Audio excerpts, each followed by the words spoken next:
G'day, this is Tim Power, and you're listening to Time to Talk. When I was young, I used to imagine what it might be like to be the son of a celebrity. What would life be like? Could I have anything I wanted? Could I meet the rich and the famous?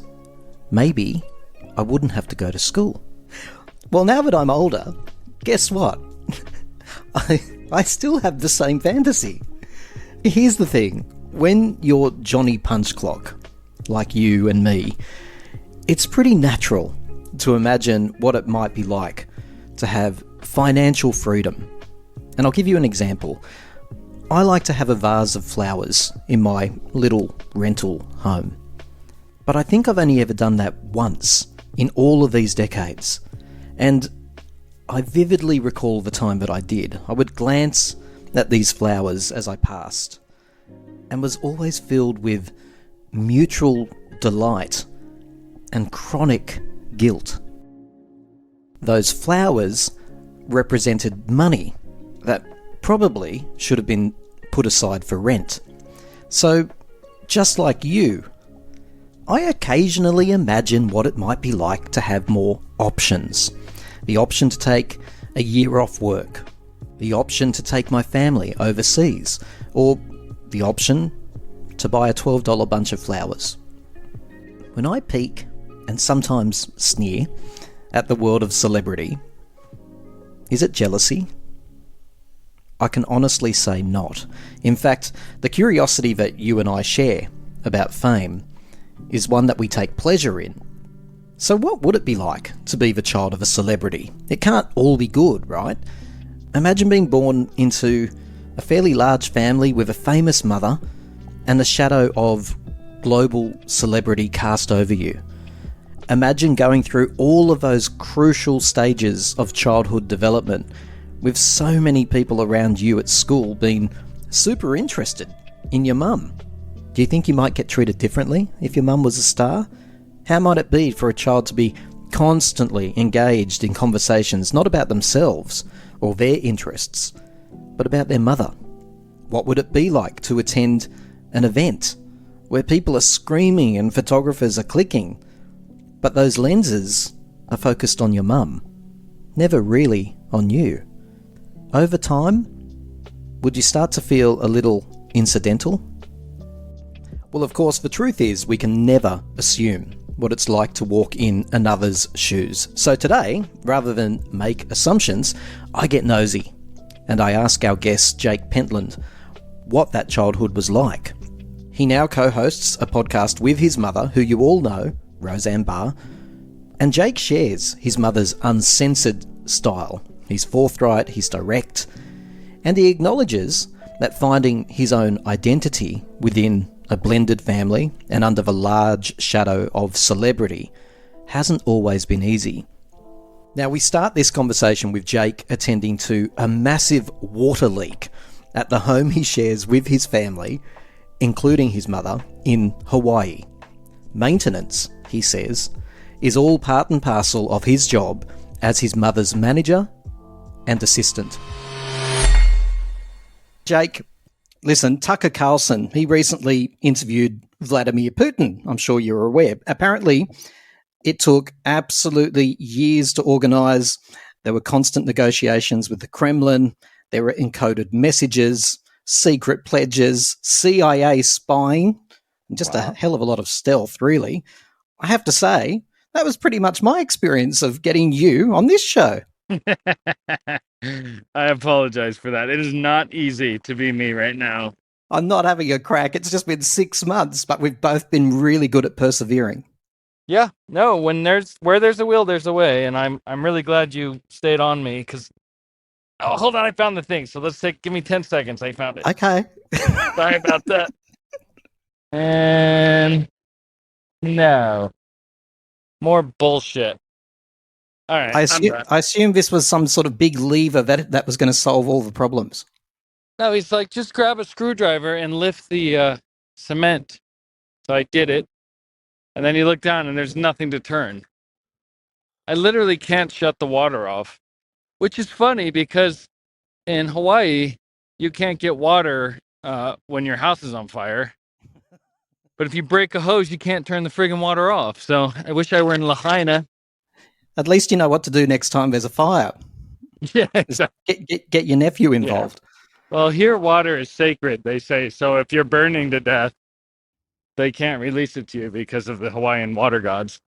Listen, I'm going to make a suggestion, take it or leave it. Do you want to push this back 30 minutes so that we're not pushing it back into the never never? Is 30 minutes going to give you some Can you buzz hope? me in? It's all sixes. Sorry. No, we'll be fine. Just give me literally 4 minutes. Okay, I've called the sure. guy. He's coming. All right. There's nothing more I can do. All right. I'm going to go get a quiet room. I've done all I can. I've been trying to shut this. The guy's coming to fix that water. Did we turn that on? Oh my God. All right. I'm going to a quiet room now. This is amazing. Good on you, Jake. Can you hear the water in the background? I can't actually. You've obviously got a good. Dave, did you turn that hose off? Yeah. Stopping the pressure, I almost got it to Oh, all right. connect enough to. Go do what you got to do. Noah's going to be here in 20 minutes.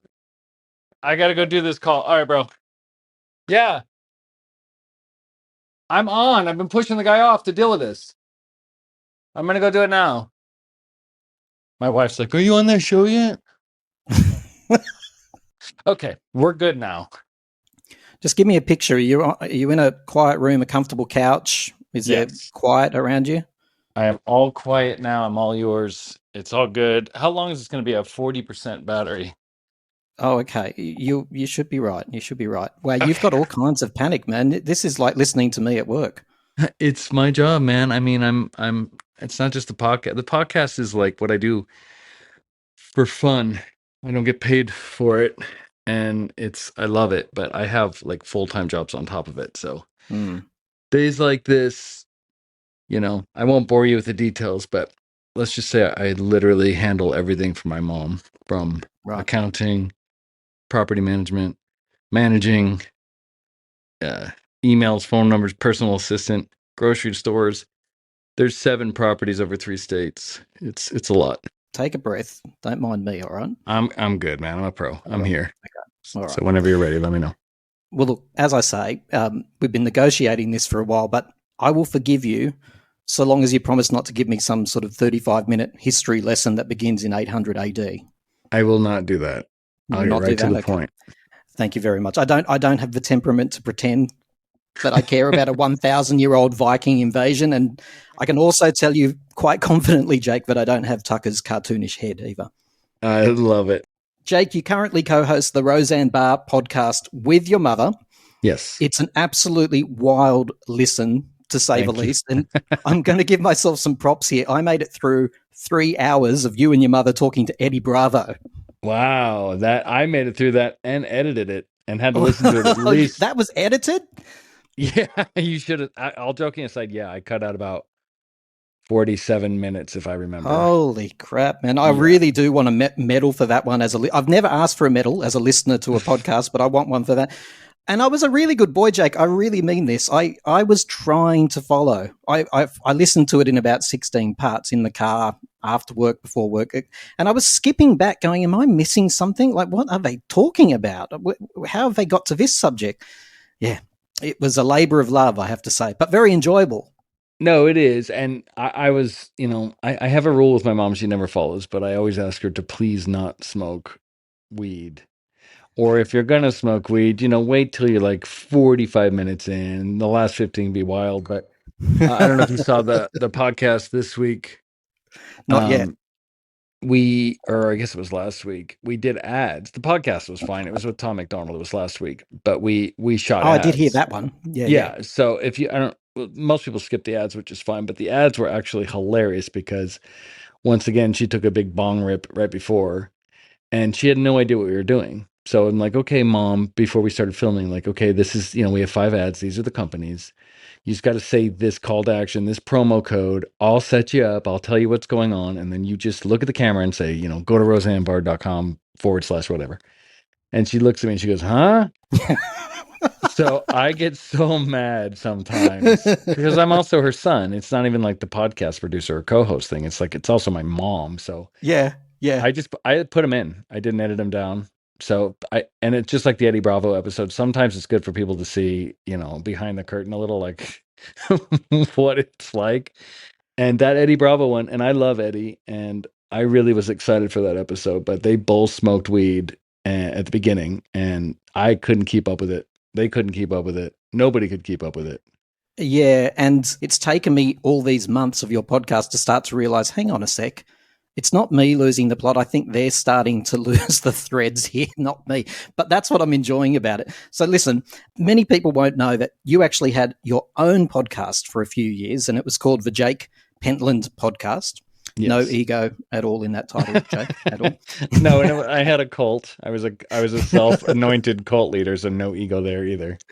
But what's really interesting about that podcast that you had is that it was forced to come to an end. And you were so disappointed, I recall. It came to an end because of an ultimatum given to you by your mother. And that ultimatum was essentially give up your podcast or you're out of the family business. Yes.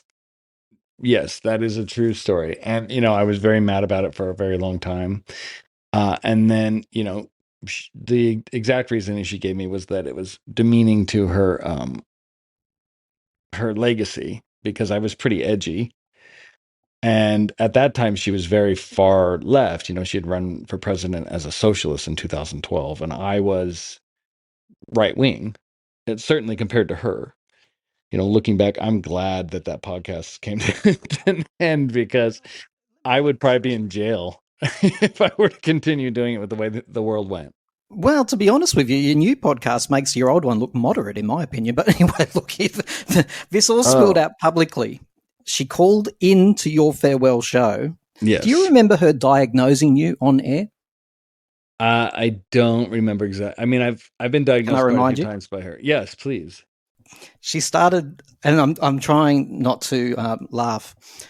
She started by describing your symptoms, which included craving drama, behaving in ways that would attract attention at all costs, risk-taking by placing your employment in jeopardy repeatedly, and then the constant pattern of begging your way back in when you ultimately felt that you were in over your head.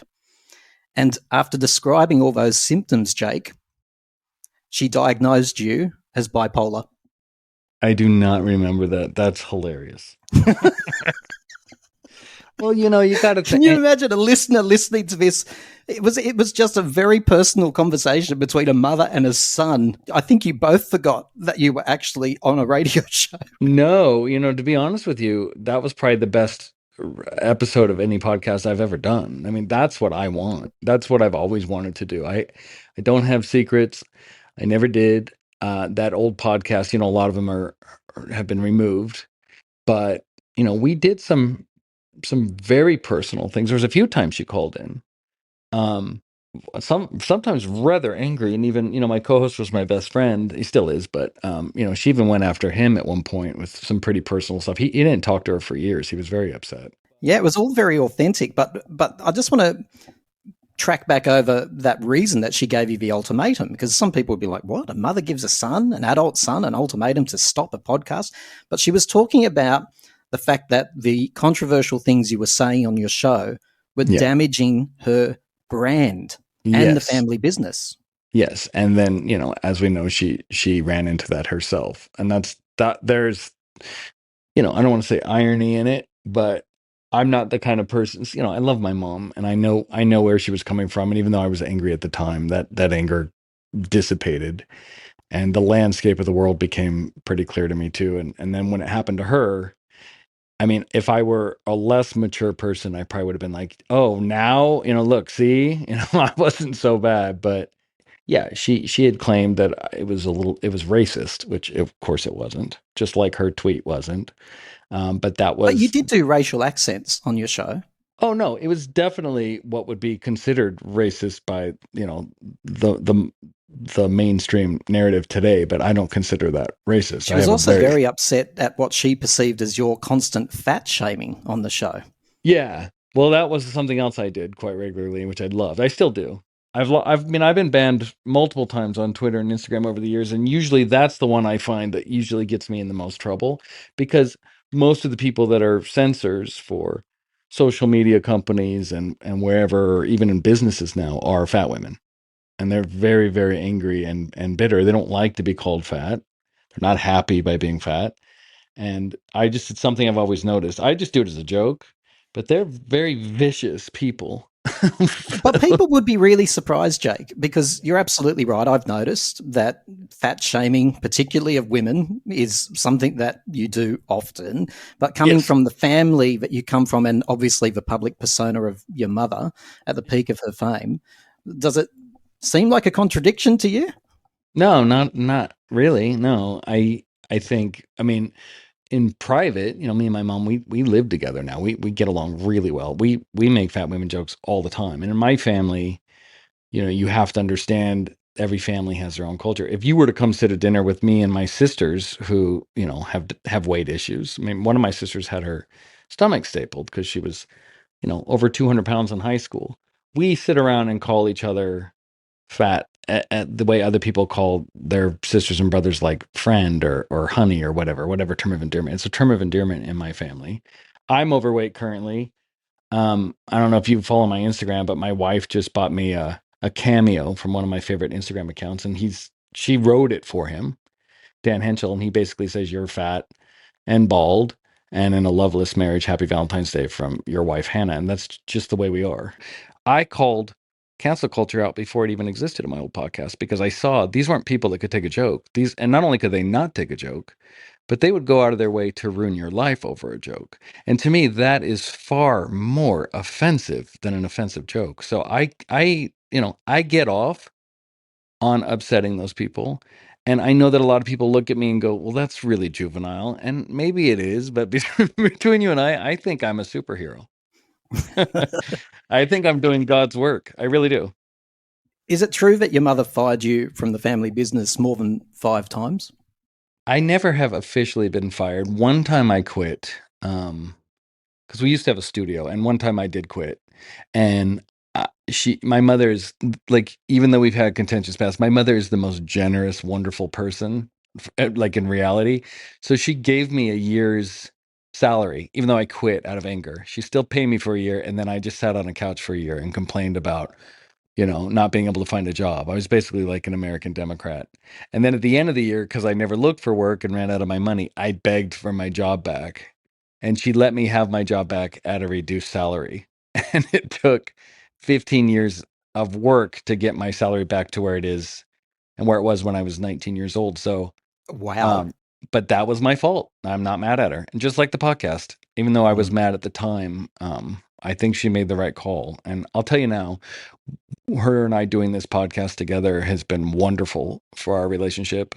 And now she's up there, fat shaming women with me. And it's a beautiful happy ending. I was going to say, yeah, pot, kettle, all of that. So Yeah. tell us, Jake, that incident with your mother where she rightly or wrongly in public on your podcast pulls rank and tells you that you need to choose between the family business or your podcast. What does it tell us about your relationship, the mother and son relationship that you have? Well, I mean, anytime anybody works for a family, you get those murky lines. Like, it's not a classic structure of, a boss and employee. There's all sorts of gray lines there, And when she first suggested that I quit the podcast, I was very upset. I actually reached out to an attorney because I felt that my First Amendment rights were being violated. And I called attorneys and they said, "No, if you work for an employer, even if you're doing stuff that is your right to speak, they have the absolute right to fire you unless it's, for religion." And I can't remember, there was some exemption, but It calling. taught me a lot about you as a listener, Jake. Sorry to interrupt, but No, go ahead. Am as I soon talking as too much? you started that farewell show, before your mother called in, which I don't know if you expected or not, but you were talking about why you couldn't carry on. And as I was listening to it, and don't forget, I'm a working Joe. I'm a Yeah. clock in, clock out, always have been, worked since I've been 14 years old. And when I was listening to you, seemingly not comprehending that you can't go out and say whatever the hell you want, Yeah. doesn't matter if it's related to your employment or not. That's Right. something that Johnny clock on, clock off like me know very well. It just made me think, that's interesting. It gives me a bit of insight. So, Jake, I want to talk to you a bit more soon about how you as a man forge your own identity when you're under the shadow of celebrity, so to speak. But let's just do a quick recap. You have this incredible argument with your mother, which spills out into the public domain. She contends she has every right to fire you if you harm her brand. But let's skip forward, as you've already done, to 2018. Your mother finds herself on the absolute reverse end of that experience. She infamously, as you have told us, tweets whilst under the influence of Ambien, and it was a tweet that caused offence. And the ABC network pretty much instantly fires her because they say her views are not consistent with their brand and could harm their business. Right. So I know it was a really hard time for your family, and you've already told us you could see the irony in that, right? Absolutely. And I'll tell you this, two things, because I want to go back to what you said about being a working Joe. After I made that argument and called lawyers, I was very fortunate, although I did not enjoy it, to sort of get schooled in life from friends that were working Joes, so to speak, that told me that as much. Awesome. You have friends that can tell you that? Absolutely. And that's the only friends. Fist That's bump. the only friends I have. And I'll tell you that's, I know you're probably not, when we talk later on about growing up the son of a celebrity, I'll tell you one thing I've noticed, a pattern of children of famous people or wealthy people, is they don't have those friends. They're in insulated circles, and that's usually why they're assholes. I, for whatever reason, realized that fairly young, and I have counsel. I have a counsel of people that are real, and those are the people I like the best. I hate and have absolutely rejected anyone in Hollywood as a friend. I have no friends in Hollywood. I never did. And yeah, they told me as much. Now, the only argument I wanted to make was that I did not think what I was doing should have resulted in me being fired, because I thought it was absolutely hilarious. So Your mum didn't find it hilarious, and she's a very funny lady. she did not. And that was me. That's why I was, when I look back at it now, that's why I was angry, because she finds me hilarious now. And to me, comedy should be one of those things that's never touched. It should be like, you know what? This is its own animal. ABC had every right to fire her from the show. I never contended otherwise. She never contended otherwise. The issue wasn't the firing. The issue was that they did not allow her to tell her side of the story. And before they fired her in the boardroom, and this is what I'm pissed about, they told her she could go on all the ABC shows, which is owned by Disney, and basically every TV show, The View, you name it, is under that umbrella. And they told her she could go on and tell her side of the story. And then they blacklisted her. And then the next thing was they forced her under duress to sign away her rights. From that show was created by her, about her. And they stole her life's work and created a spinoff called The Connors, where they killed her character. And they're still making money off her family, which is based off my family, to this day. So one thing I want to say to anybody out there listening is, a lot of times they talk about cancel culture, and I see comics get in trouble and they're like, "Oh, I'm part of cancel culture." And you know what? They're not. They've never been canceled. Nobody's ever been canceled but my mother. And on top of that, not only was she canceled, her name was destroyed. She never, ever was able to tell her side of the story. And then on top of it, they stole her life's work.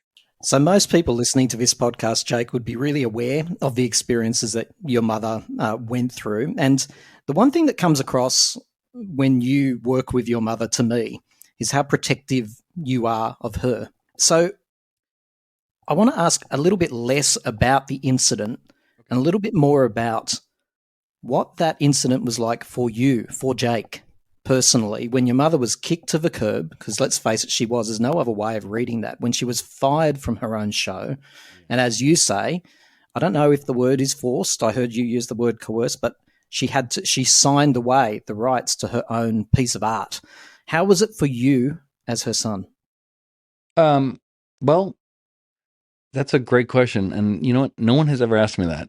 And I find that odd. So thank you, because I should have been asked that from day one.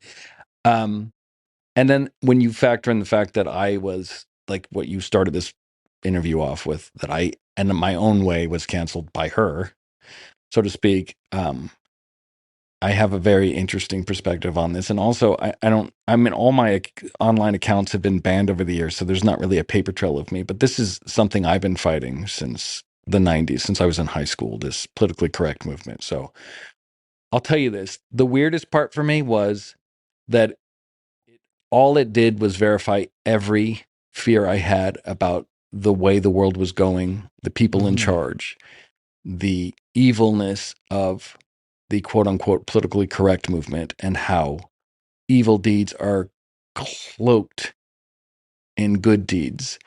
And these people that I absolutely despise and have for a long time, to see them do so much damage to the world, as someone that's always been attuned to it, to see it happen literally in my house was shocking. The sense of, I didn't think it would ever get to me. I was always talking in terms of, hey, if these people go unchecked, they're going to destroy governments. They're going to like, I never thought it was actually going to come to my literal mother.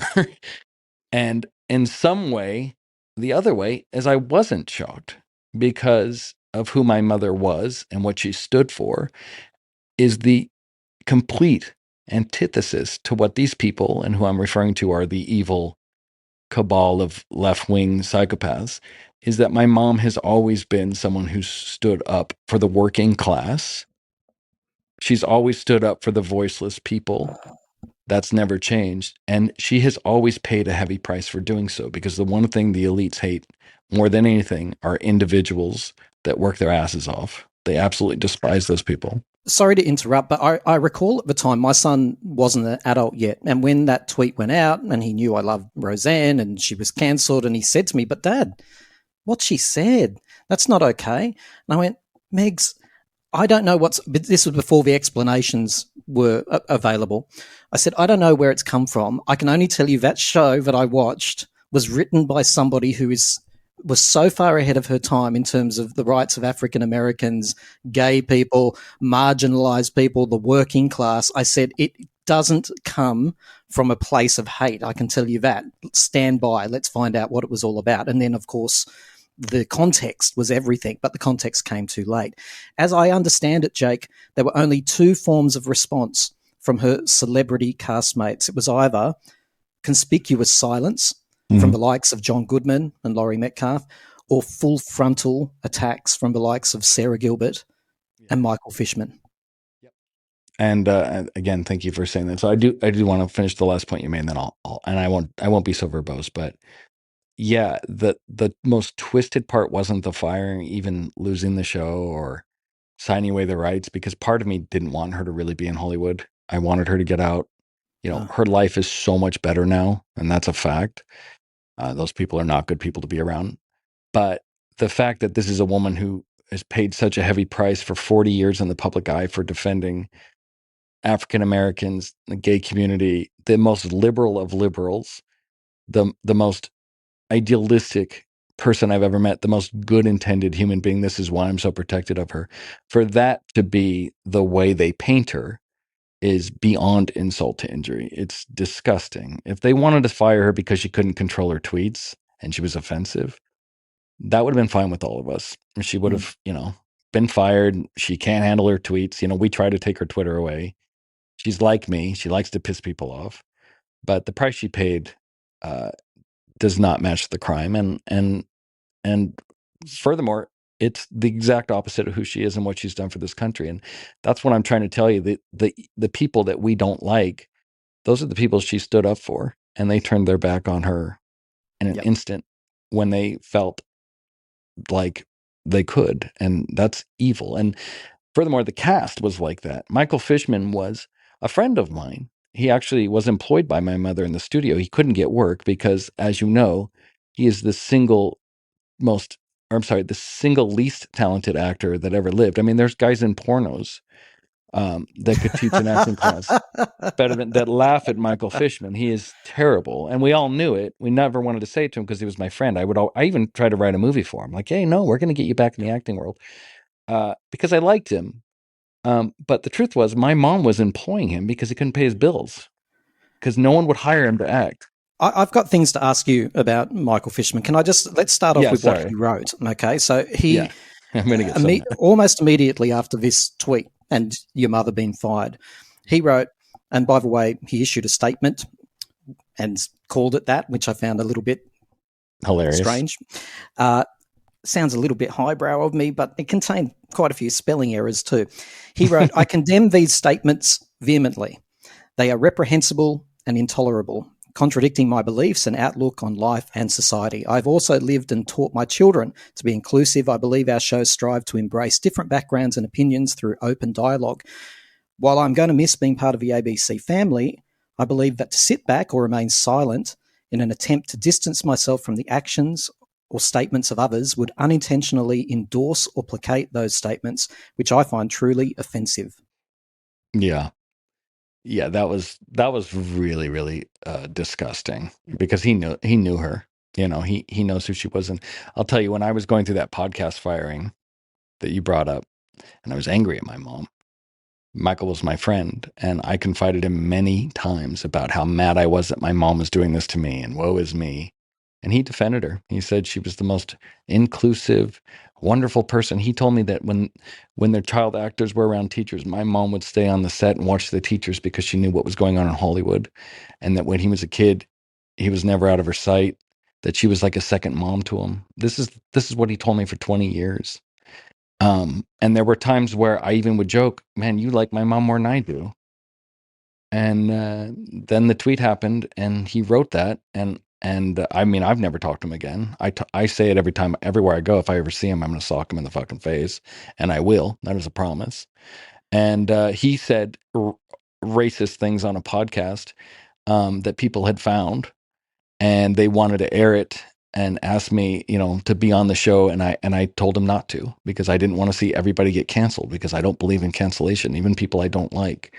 And he reached out to me and told me to do everything in my power to keep that clip from ever being aired. And I told him I would, even after. Well, That's it was the a last time clip I of talked to him. him saying racist things. Well, that's up to a listener's interpretation. I didn't think it was, but I know that there was a black woman that was on the show that was offended, and he was talking about Katrina, and I don't remember what it was, but she was very mad and she wanted to expose him, and it was like I was the guy that stood up and said, enough, like we got to stop And he this panicked cancel. about it. Oh, he totally panicked. And you know what he said to me? Sorry, he said to me, he goes, I know what you're doing. You want me to feel what your mom felt. And I said, I'm not. And first of all, I wasn't even behind it. I was the one that stopped it. I got contacted from other people. And, I just saw him for who he was. And it was really shocking. And I can imagine what it was like for my mom. These people she knew for 20 or 30 years. And they just took this moment to try and strengthen their career and blasted her. Like, it's disgusting. It's shocking, really. When Michael was on a podcast recently, he mentioned that the general public don't know the full extent of your mother's on-set awfulness. And then he said there's a lot more that he could say, but that he was choosing to take the high road and not say it. Right. I didn't know that. That's hilarious. I don't even have a comment for it. I mean, my mother was notorious for having a bad temper, but it's all documented. I mean, there's nobody that didn't know that people got fired on that show. She's not a perfect person, right? Because No. I've spoken to writers on this podcast that have told me that when particularly your mum was with Tom Arnold, writers weren't known by their names. They were known by a number.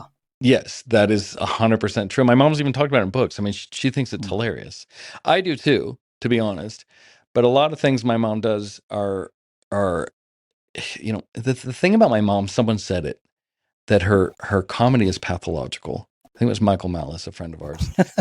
And I think that really just sums it up. Like, she can't stop it. She can't turn it off. It doesn't matter what goes on around her. It doesn't matter who's offended, or she can't stop it.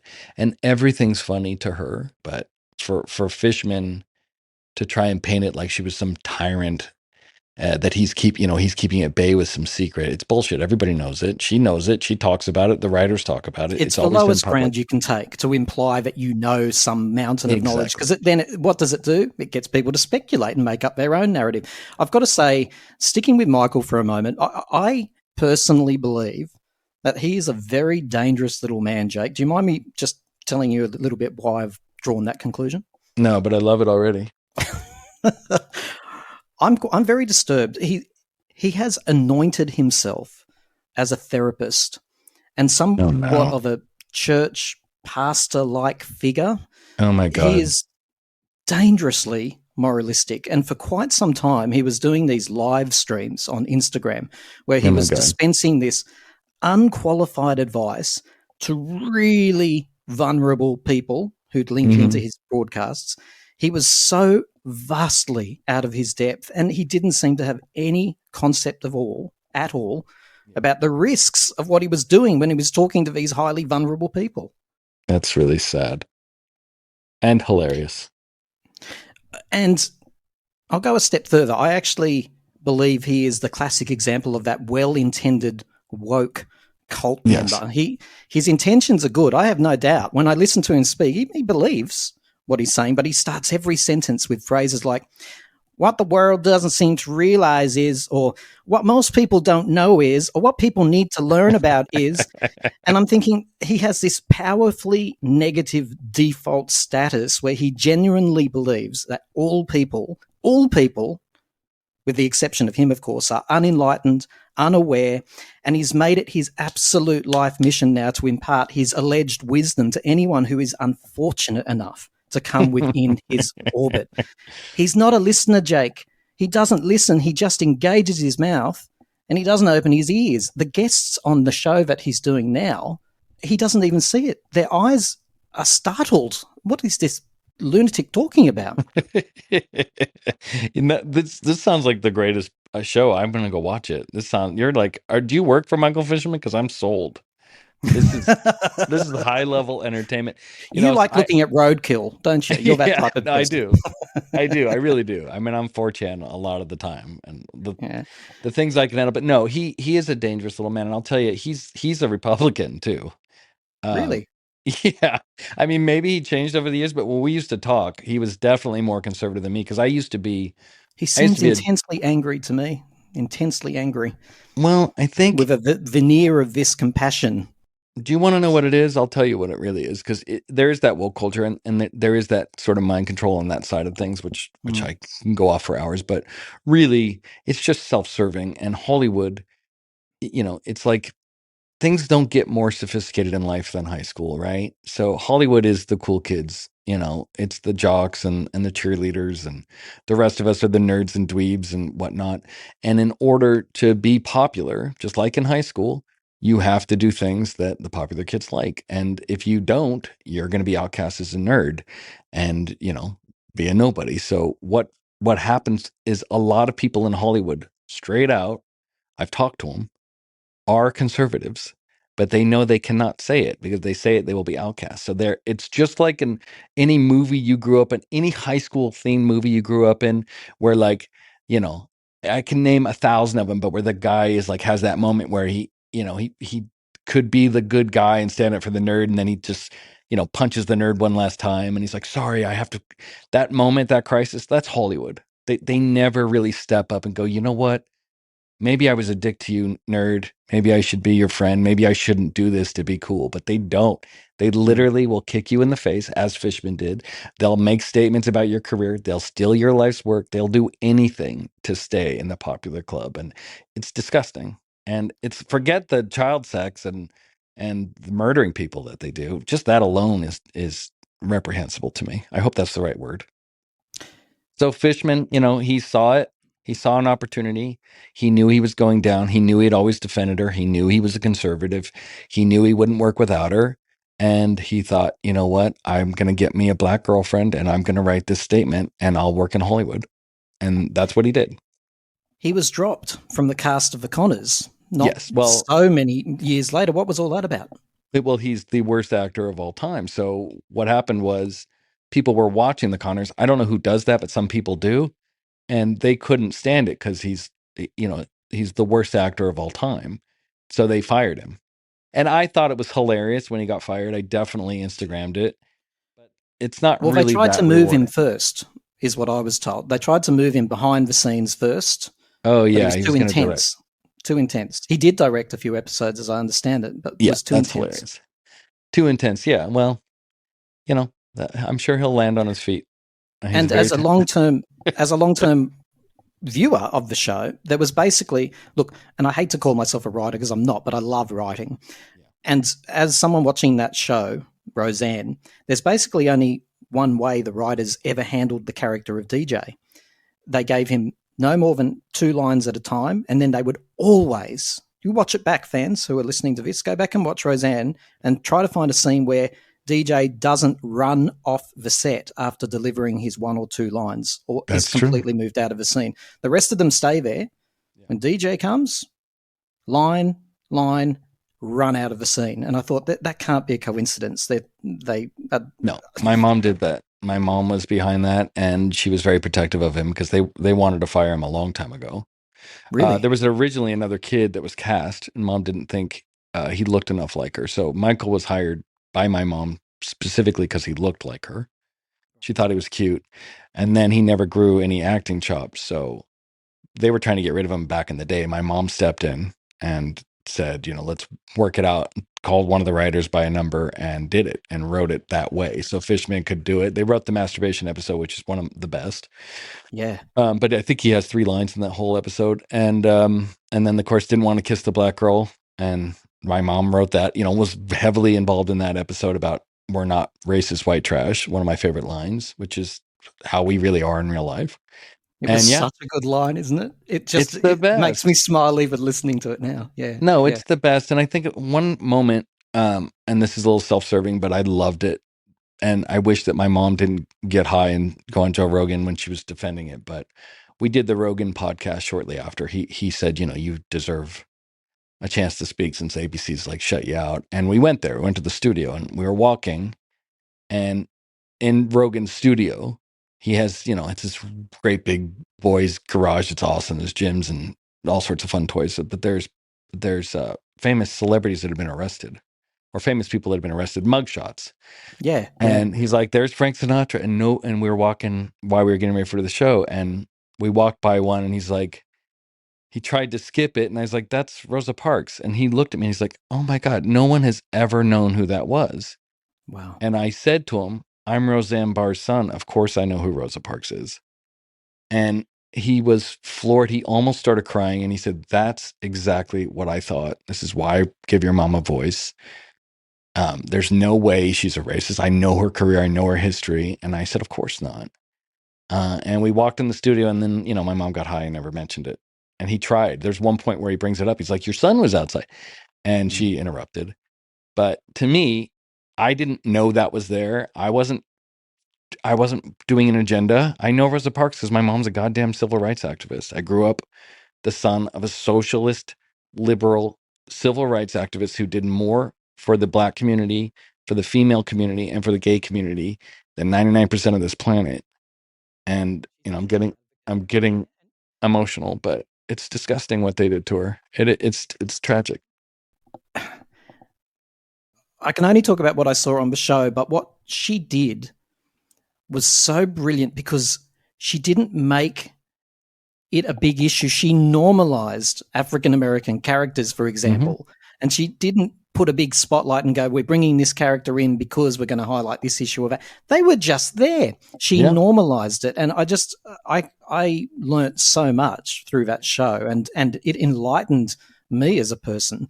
What about Sarah Gilbert? That must have been a surprise when Sarah Gilbert, publicly a very respected member of the show, and she wrote Roseanne's recent comments about Valerie Jarrett and so much more, which, by the way, I find that little extra bit very interesting. Roseanne's recent comments about Valerie Jarrett and so much more are abhorrent and do not reflect the beliefs of our cast and crew or anyone associated with our show. I am disappointed in her actions, to say the least.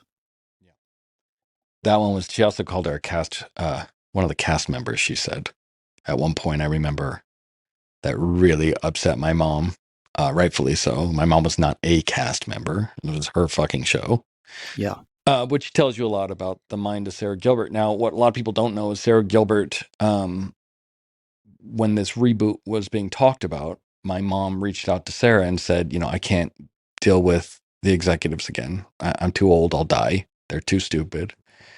I'm not going to fight every day of my life like I did before. So I will only do the show if you or somebody else becomes the executive producer.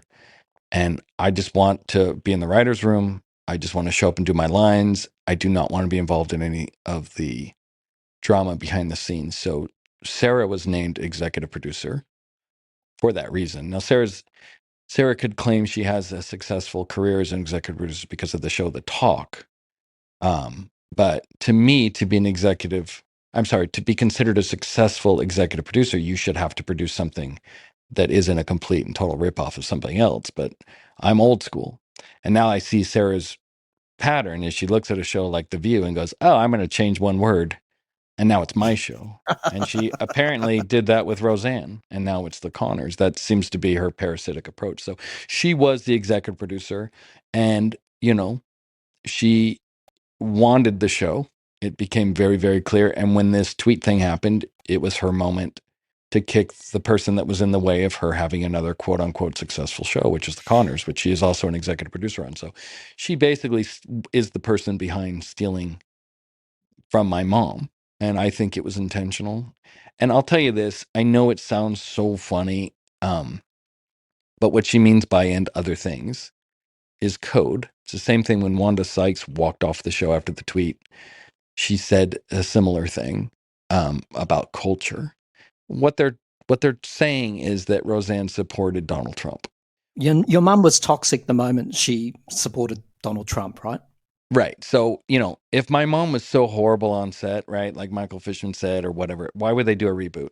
Why would they have her back? Why would there be writers' rooms? Why would Michael defend her for 15 years to me personally off record? Why would they all go there? And I was in the first table read and they were talking about how great it was to be together. And Goodman and her were hugging, friends. I talked to these people. Everyone got along. There was no one that said, oh God, hide from Roseanne. There was none of that vibe. Everyone liked her. She was friends with the cast. I mean, Drew Auger is a guy out there who's a writer. I think he produces on Jimmy Kimmel Show, or did at one point. He started out as a prop guy that my mom elevated, a writer. She was friends with the lowest, and I don't mean lowest like human, but lowest on the totem pole of work. She gave promotions throughout. There were people literally that started out banging hammers that were producers on television because of her. And she never, ever treated anyone different, right? So this is the culture, right? So when they come back and they do a reboot, if my mom was so terrible, why would they do it?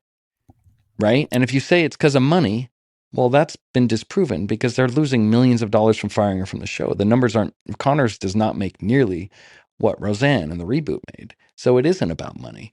Can I be devil's advocate just for one moment, though? So if your mum was respected on the set, why wouldn't high-profile people like John Goodman and Laurie Metcalf come out and say, we don't agree with the tweet, but trust us, she is not that person that she's been painted as by the media at the moment. Why?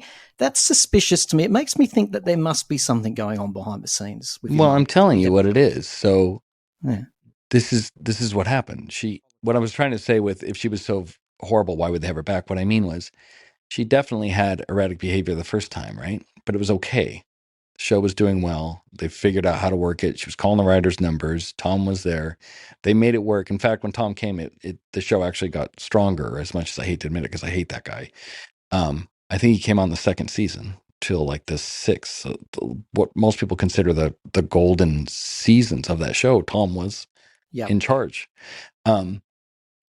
What happened was on the reboot, when she came back and she was much less involved in any of the drama, was that she then became toxic. And I'll tell you what was different.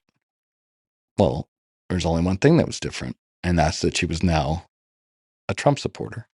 And it's that simple. And I've been saying this for years, and I know that I get I'm not saying you're doing it, but a lot of people do kind of an eye roll, like it can't be that simple. But it is, because if my mom was a Hillary Clinton supporter, that tweet, she wouldn't have been fired.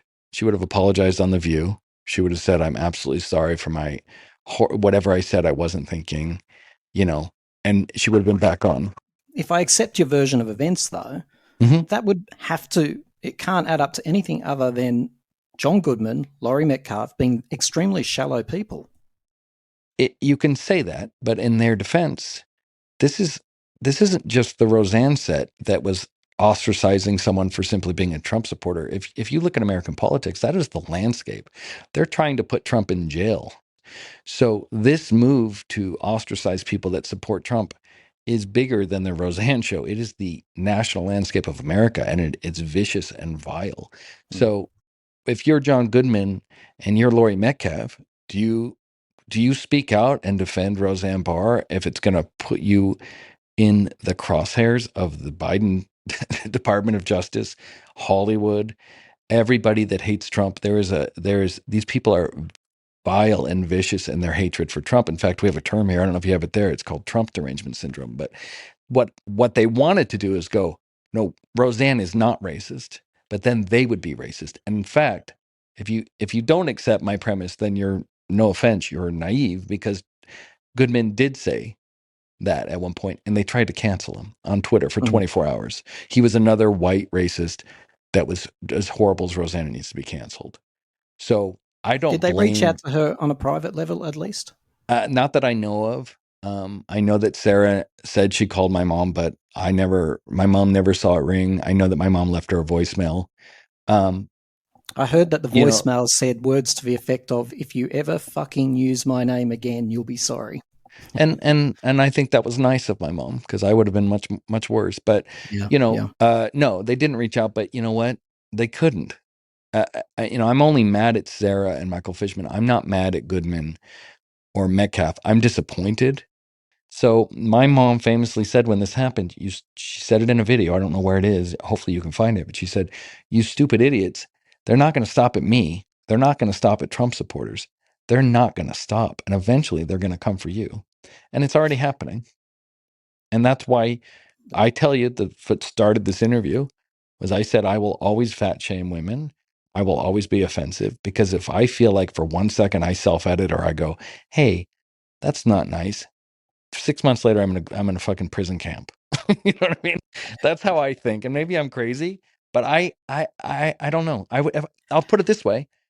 If I would have told you the landscape of America, if somebody would go back in time 6 years ago and tell you what our politics and our landscape would be like now, and Roseanne would be a racist, if anyone told you this, no one would believe you. And yet here we are. Let's segue. A lot of children, Jake, they grow up being raised by a parent who is experiencing mental health issues. A lot of children do. In your case, you were raised by a mother who was brave enough to publicly talk about her challenges with mental health. And she was fairly explicit at the peak of her fame in describing a diagnosis of dissociative personality disorder. Many listeners might know it as multiple personality disorder. Mm-hmm. What was it like for you being raised by a mother who was so openly, so courageously addressing mental health issues? It was hard,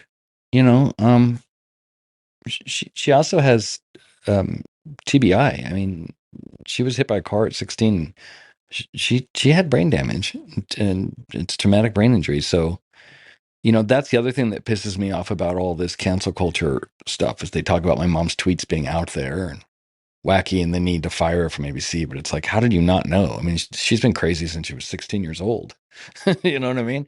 She's pretty open about it. And, anyway, I digress. It's hard. My mom, she's an amazing woman. I'm her biggest fan. I love her to death. But, no, sometimes she's batshit crazy. And sometimes she drives me absolutely crazy, like I think any kid and his mom. But she's not vindictive. And her intent is never harmful. She wouldn't hurt a fly. She's the best grandma. I'm going to get emotional again. I have a daughter. They're best friends. And, so she's a little nutty. She reads articles on the internet that I think are absurd, that she tends to believe. And she said things that pissed a few people off, but there isn't a bad bone in that woman's body. And I will never stop defending her. I'll take you back to when you were a boy, though, Mm-hmm. and your mum was talking about the mental health issues. Were they manifesting on the home front? Were they noticeable to you and your siblings? Yeah, of course. And my family, there's a sitcom based off us, you know what I mean? So we were not normal. Certainly dysfunctional. My sisters were in, between them, 21 different teen facilities, hospitalized. We had pretty public, my parents' divorce was pretty brutal publicly. the Tom marriage was pretty brutal. So, this was all happening in the public eye as well. But yeah, no, it was I would come home from school, I remember, and sometimes it was hard for me. It was like, there were people in the house I didn't like. Yeah, I never liked Tom, for instance. I thought Tom was a sociopath. I hated him from day one. They were married, I think, 4 or 5 years. He was the worst stepfather ever. That was the way it manifested because, if my mother, I think if she were, not disassociative, she would have seen it sooner. And unfortunately, it took her longer than it took me to realize he was, a terrible person. And of course, that has an effect on me. I was there, I was there from like 11 to 16 in the house with them. And I remember coming home from school and I remember going to my room and closing the door quietly because I didn't want him to know I was home sometimes, because it got ugly. And, it wasn't always fun. Does having a celebrity parent and all the trappings that we assume come along with that, like wealth and becoming part of a family business or possibly even an empire, has it in the past and does it now make it really difficult for Jake, for you, to find and forge your own identity as a man? Yeah, 100%. I mean, well, you've already seen, I tried to podcast before and that didn't go well. And now even the podcast now, I mean, it's doing very well. It's doing very well. And I love it. A lot of people love it, but it's always going to be Jake, Roseanne's son. It's always going to be that. It doesn't matter. I could say the most profound thing. And, next week it's like, oh, there's Jake's son. There's Roseanne's son. He's like the producer, or he does the lights or camera or something.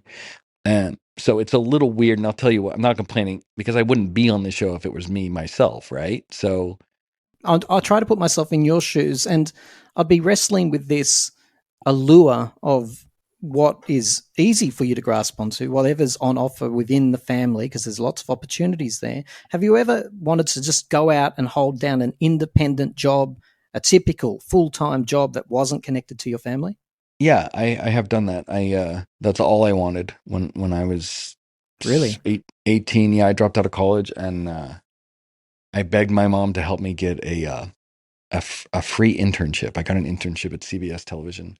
They weren't paying me, but what they helped because of my connections was they considered me still a college student, so I could be an intern, even though I had dropped out. So on that sense, I used my connections to get a job that didn't pay me. But once I got that internship, I turned it into a full-time independent job and was very successful very young.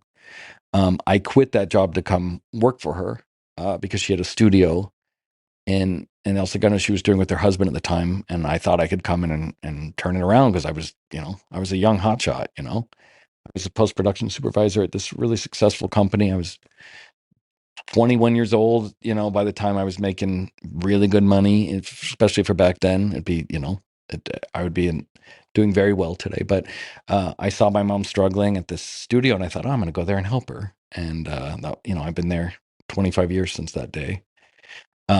But no, to answer your question, no, I love my job, especially these last couple years. My Hannah, my fiance, I call her my wife. It's not legal yet, but her and I live with my mom, travel with my mom. I'm in Hawaii now with my mom. We do the podcast. We do other work. We're helping her get her life organized, her finances in control. And it's the most satisfying job of all time because here's the thing that people don't know.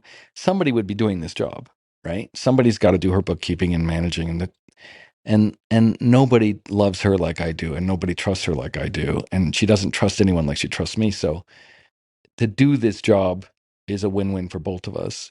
And I'm sure on the outside you could look at it and go, oh, he's working for his mom, he could do something more. But what's more important than family? And especially the stuff I'm doing now. We fired, I don't want to get legally in trouble, but I've gotten rid of people that were potentially committing fraud and stealing. Do you have a title? No, I don't. It changes. That's why I mean, literally, I'm Jack of all trades, though. You do everything. You look after Yeah, you properties. heard You look me. I after mean, the we had a management. water leak when you called me. It's property management, it's career management, it's social media management, it's podcast, it's Yeah. I'm I've hired an accounting firm and a business managing firm that I oversee. We're helping, down to tax code, down to, yeah, literally, It's a busy I guess job. I'm functioning like, it's going to sound really Oedipal and disturbing, but I'm functioning as like a husband, basically. I'm my mother's husband. And manager. And And manager. manager, yeah. So she had him. Okay, I'll tell you this story. This is a story that I'm going to tell you I think I've told a few people, but I think it's really important. And I don't want to badmouth anybody. But when the tweet happened, right?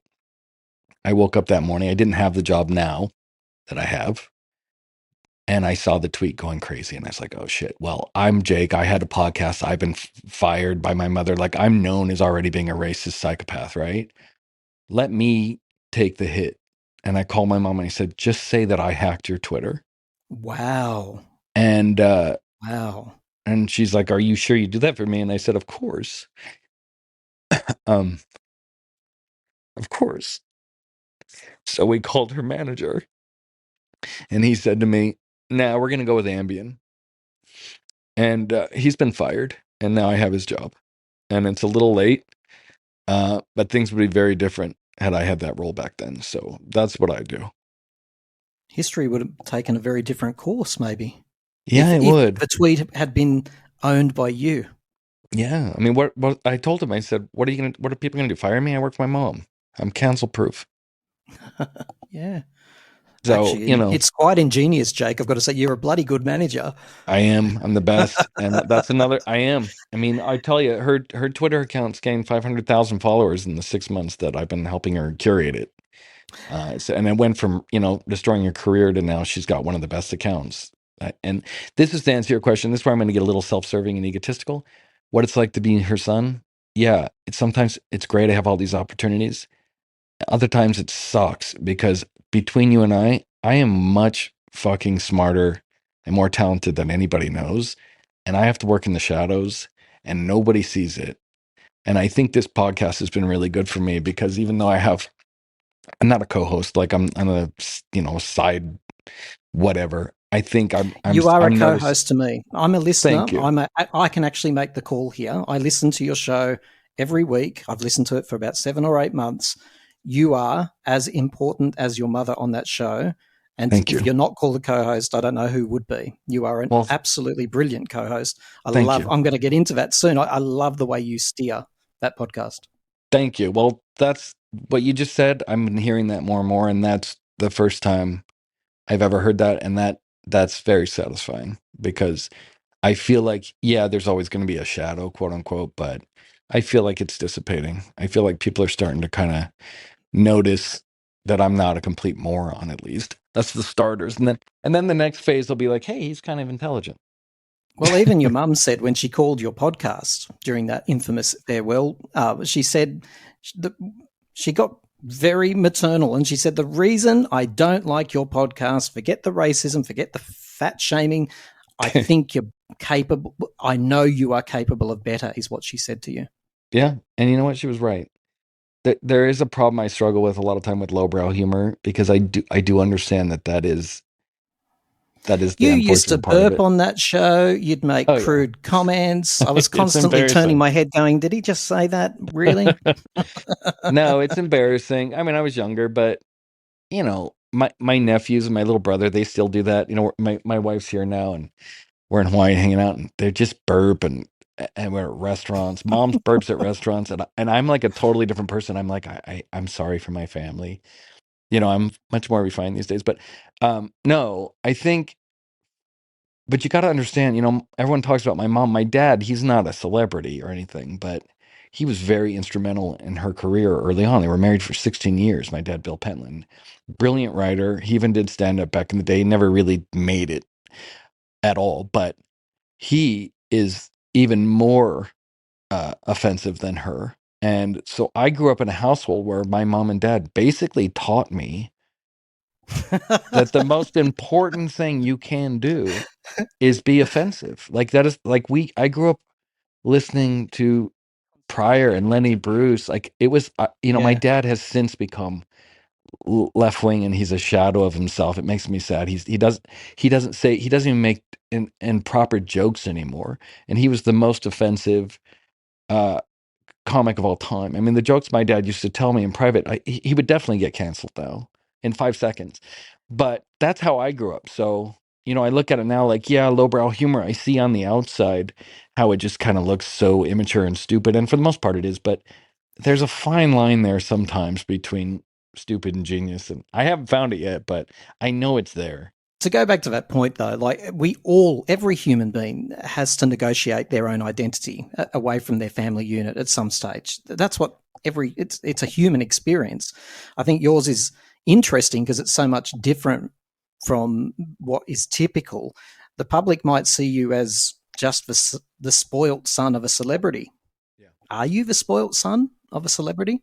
No, sir. I don't have a spoiled bone in my body. I wish that I was. I'll tell you that. I wish that I was, because, when we were talking earlier about having friends that work normal jobs, like I've definitely become, I identify with that more than the celebrity son, rich kid thing. Yeah. I now see, because I'll tell you this, growing up spoiled, I was. And I was totally spoiled and completely insulated, had no fucking idea. Like you said, in that last episode, I'm like, I should be able to say what I want. Um, I would have been so angry if anyone called me spoiled back then, but I was. But now that I'm not, I have to say I get the jealousy, because I used to say when I was younger, oh, they're just jealous because my family has money. Of course they are. Mm. And I am too, because to have, it's hard out here and you're struggling, you're working, and I know people that are paycheck to paycheck and sometimes worse. Yeah, being a rich kid would be fucking awesome. You don't have to do shit, you don't have to work. But no, I can tell you I'm not. In fact, I think I'm at the point now, objectively, where I think I work as hard or harder than the average person. Listening to you and getting the chance to have a conversation with you, I am getting a very strong sense that I'm talking to you at a very empowered point in your life. I've listened to you for quite a long time. I often thought you were very funny, very interesting, but quite lost. Identity kept coming up for me. What's his identity? But I'm talking to you now, and I feel like I'm talking to you at a really exciting point. I feel like I'm talking to a man who is coming to terms with who he is, and probably that is becoming a dad. Who is Jake Pentland? What is your identity? You're a really amazing interviewer. A lot of it's my wife Hannah.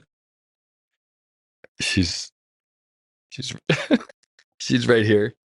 She's been such a powerful impact on my life, and yeah, being a dad, I think. And thank you for those kind words. It's very true. This is the best state of my life, by far. I've never been happier. I've never been more fulfilled. I've never been closer to who I am, and all those things that you said, they're 100% true. And thank you for noticing that. That's really amazing. Thank you. My pleasure, I didn't think Jake. I was gonna My cry. pleasure. You're like Barbara Walters, where she made everyone cry all the dang time. Oh, I'm not as vicious as Barbara, I hope. No, you're not, but you're good, man. No, I think you know what it was. Honestly, after the tweet, I had friends. I should give a shout out to a friend of mine. I don't talk to him as much anymore. I've been so busy. But a guy named Vince, we hired him at the studio, and he's one of the guys I think about a lot, because he, when we hired him, he was living in a garage, basically homeless, and the smartest person you ever met. I mean, his IQ was clocked in the high 150s, like a literal clinical genius. He had a very troubled upbringing and was lost along the way, and he found his way through martial arts. He started training me in martial arts. We worked at the studio, and he had a tremendous impact on my life, because I mean, he's as blue collar as it gets. And then when you factor in martial arts, there's not a lot of bullshitting in martial arts. It's not like Michael Fishman, who goes on those shows and pontificates. This is someone that's like, learning through pain. Truth is pain. Walking And the Michael, walk. walking the walk. And Michael Fishman actually came to some of the classes with me and Vince. And Vince and him became friends for a few years. And, it was kind of a boot camp. And it was like after work, we would do 2 hours, twice a week, and I'd basically just get my ass kicked, and it was hard life lessons. Like, like old school dad stuff, and he's just a tremendous person, and he was the one that told me, you're basically a crybaby with the podcast, and that my podcast could be better. He wanted to help produce it. I was too stubborn to let him help. I should have. He was a very, very brilliant researcher. But anyway, long story short, between Vince and my friends and Hannah, I think I got an education in what it's like in the real world, and I was kind of taken out of the bubble of celebrity and the trust fund bubble, and I just respect the hell out of the people that that work. And my mom,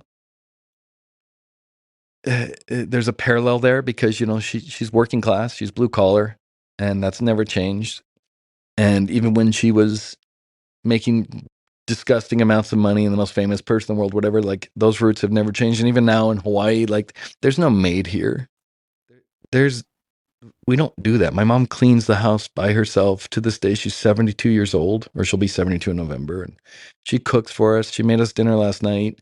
She's in an apron 24/7. She's out pulling weeds. Like there's never been that Hollywood thing in my family. And maybe for years we got lost in it. The money's good, and it's very easy to get disassociative there. But after her tweet, she was humbled, and we've gotten closer, and we're away from that. I think it's for her. It's the happiest time for her too, and we just work.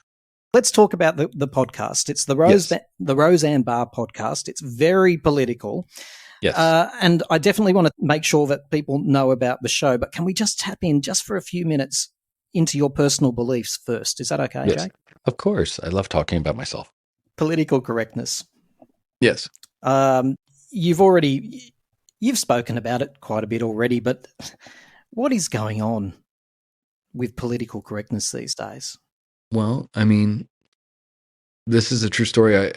I was in high school, and I can't remember what got me I would got in trouble all the time, as you can imagine.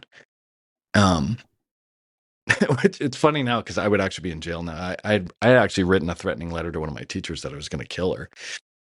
It was hilarious, and I meant it as a joke, and I didn't get in trouble because they realized I was joking. But I'm just saying, if someone did that today, my God, you would have an FBI file. But anyway, back in high school, I was always pushing the envelope because I'm Roseanne Barr's son, and I noticed this turn. It was a really weird experience for me, and I went to a school that specialized in learning disabilities and ADD, and it was kind of this new way of teaching. And I noticed this turn from, sit down and listen to your teacher to watching teachers kind of have their power taken away, and the kids were kind of being empowered. And all the kids in my school were medicated, literally all but me. And so here I am. I'm giving you backstory for a reason. This isn't the 800, AD Viking story, but just where I come from. I started seeing like this medicating of children, and it was at my school. It was cutting edge. Now they do it everywhere, but at this point, it was only our special ed school, and all the other public schools, were old school. But I was a liberal, I was a Democrat, but there just seemed to be this thing that I couldn't put my finger on, and it scared me. But I put it away, and I voted Democrat, and I just figured it's this way it is. And then 2016 happened, and Hillary Clinton's emails get leaked, and basically see her working with the DNC to screw Bernie over. Now, I was a Bernie bro, right? Definitely feel the burn. I know that might surprise you now, because everyone thinks I'm like this complete Trump supporter, which I am now. But no, I was a left-wing Bernie bro. My mom was a Bernie bro. And these emails come out. And so long story short, it was at 2016 when I realized, hey, this like movement I've been seeing, and when I was podcasting, and you mentioned it a lot, like I was attacking the media and liberals and fat women. Even as a Democrat, I was doing it. It clicked in 2016 that this is not the normal movement a country takes, because pendulums swing, right? The 50s was more conservative, the 60s was more liberal, and then the 80s were more conservative, right? There seems to be this pattern of politics, at least in America. I don't know how it is there, but I noticed that the pendulum wasn't swinging back, and that there seemed to be something different, almost as if there was a manipulation. So as my senses heightened, I started to kind of break away from mainstream narratives. I stopped watching anything mainstream in the news, and I started seeing that machine unveiled. And I guess what I'm getting at is that politically correct movement, well, that was just the start. That was a good intention. Then, the saying, the road to hell is paved in good intentions. It became powerful and leveraged to the left to be victimized, to say they were victim, to say they were, people of color, and they started using this language. They found power. They found political power, and they have become worse than any other people in power, sans the Nazis. Because when it was politically correct in the 90s, it was like, hey, let's not be offensive. It hurts people's feelings. Let's stop the bullying movement, right? It was all this stuff at the same time. What it really was is, and this is my theory now, is it was a long sought out strategy to take away men, fathers, mothers, sane people. And it was a way to make everybody feel guilty and self-censor and be quiet.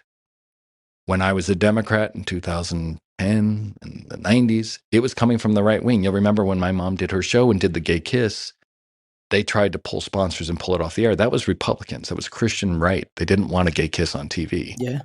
So they tried to cancel my mom. Then she sang the national anthem, right? Well, that was disrespectful to America. That was the right wing. That was George Bush. He called her a disgrace the next day on national television. So what happened, and what I'm painting the picture for you, is my politics haven't changed, and neither has my mother's. The world has changed. And now the elitist people in power that are controlling everybody and subjugating, it's not the conservatives, it's not the white man, it's the liberals, it's the people of color, it's the LGBT. They have all political capital, all power. And if you don't believe me, just look at who's getting canceled. Just look at who's getting lawfared. Just look at who's getting put in jail. Look who has talk shows on TV. You know what I mean? So I see the people in charge are the people that started the politically correct movement in the 90s, and they need to be stopped. Listen, you said on your podcast, Jake, that, and you've said it in this conversation as well, that you enjoy being offended because it starts a conversation. So I want to try to deliberately offend you, Jake. Please do. It's never happened. So if am I allowed to give it a go? Anyone is allowed. And you've never been offended? Never been offended. In fact, you ever watch those movies where like the evil villain's like, I just want to worthy opponent, and they cry and they're evil? That's me. I just want someone to offend me one time. All Americans are self-absorbed narcissists who wouldn't know the meaning of abroad without a dictionary. That's hilarious and true. I want to make it clear. I'm not saying that. It's just what many, many millions of people are saying behind your backs. No, it's 100% true. And we say it here too. American people are, you got to understand, this is another thing, this is what we're trying to do with our podcast, is we are under, my mother, to her credit, talks about this every week.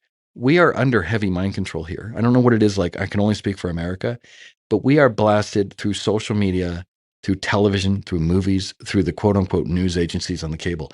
We are blasted and inundated with bullshit 24/7. So you can't really fault us. I'm going to give you my little example. I interact with a lot of people on the net, guests for this show and different forums and da-da-da-da-da. Whenever you speak to someone, one of the logical first things you ever ask is, where are you from? Right. And they'll go, Switzerland, France, Germany, New Zealand, Australia. There hasn't been a single time where I've interacted with an American person where they haven't written back PA, Washington. It's true. Arizona or AZ. And it's like, and so even though I might know where those places are, because I've got a little bit of shit stirrer in me too, I always write back, oh, where's that? And invariably they write back, don't you know? Right. The arrogance. Well, you know what?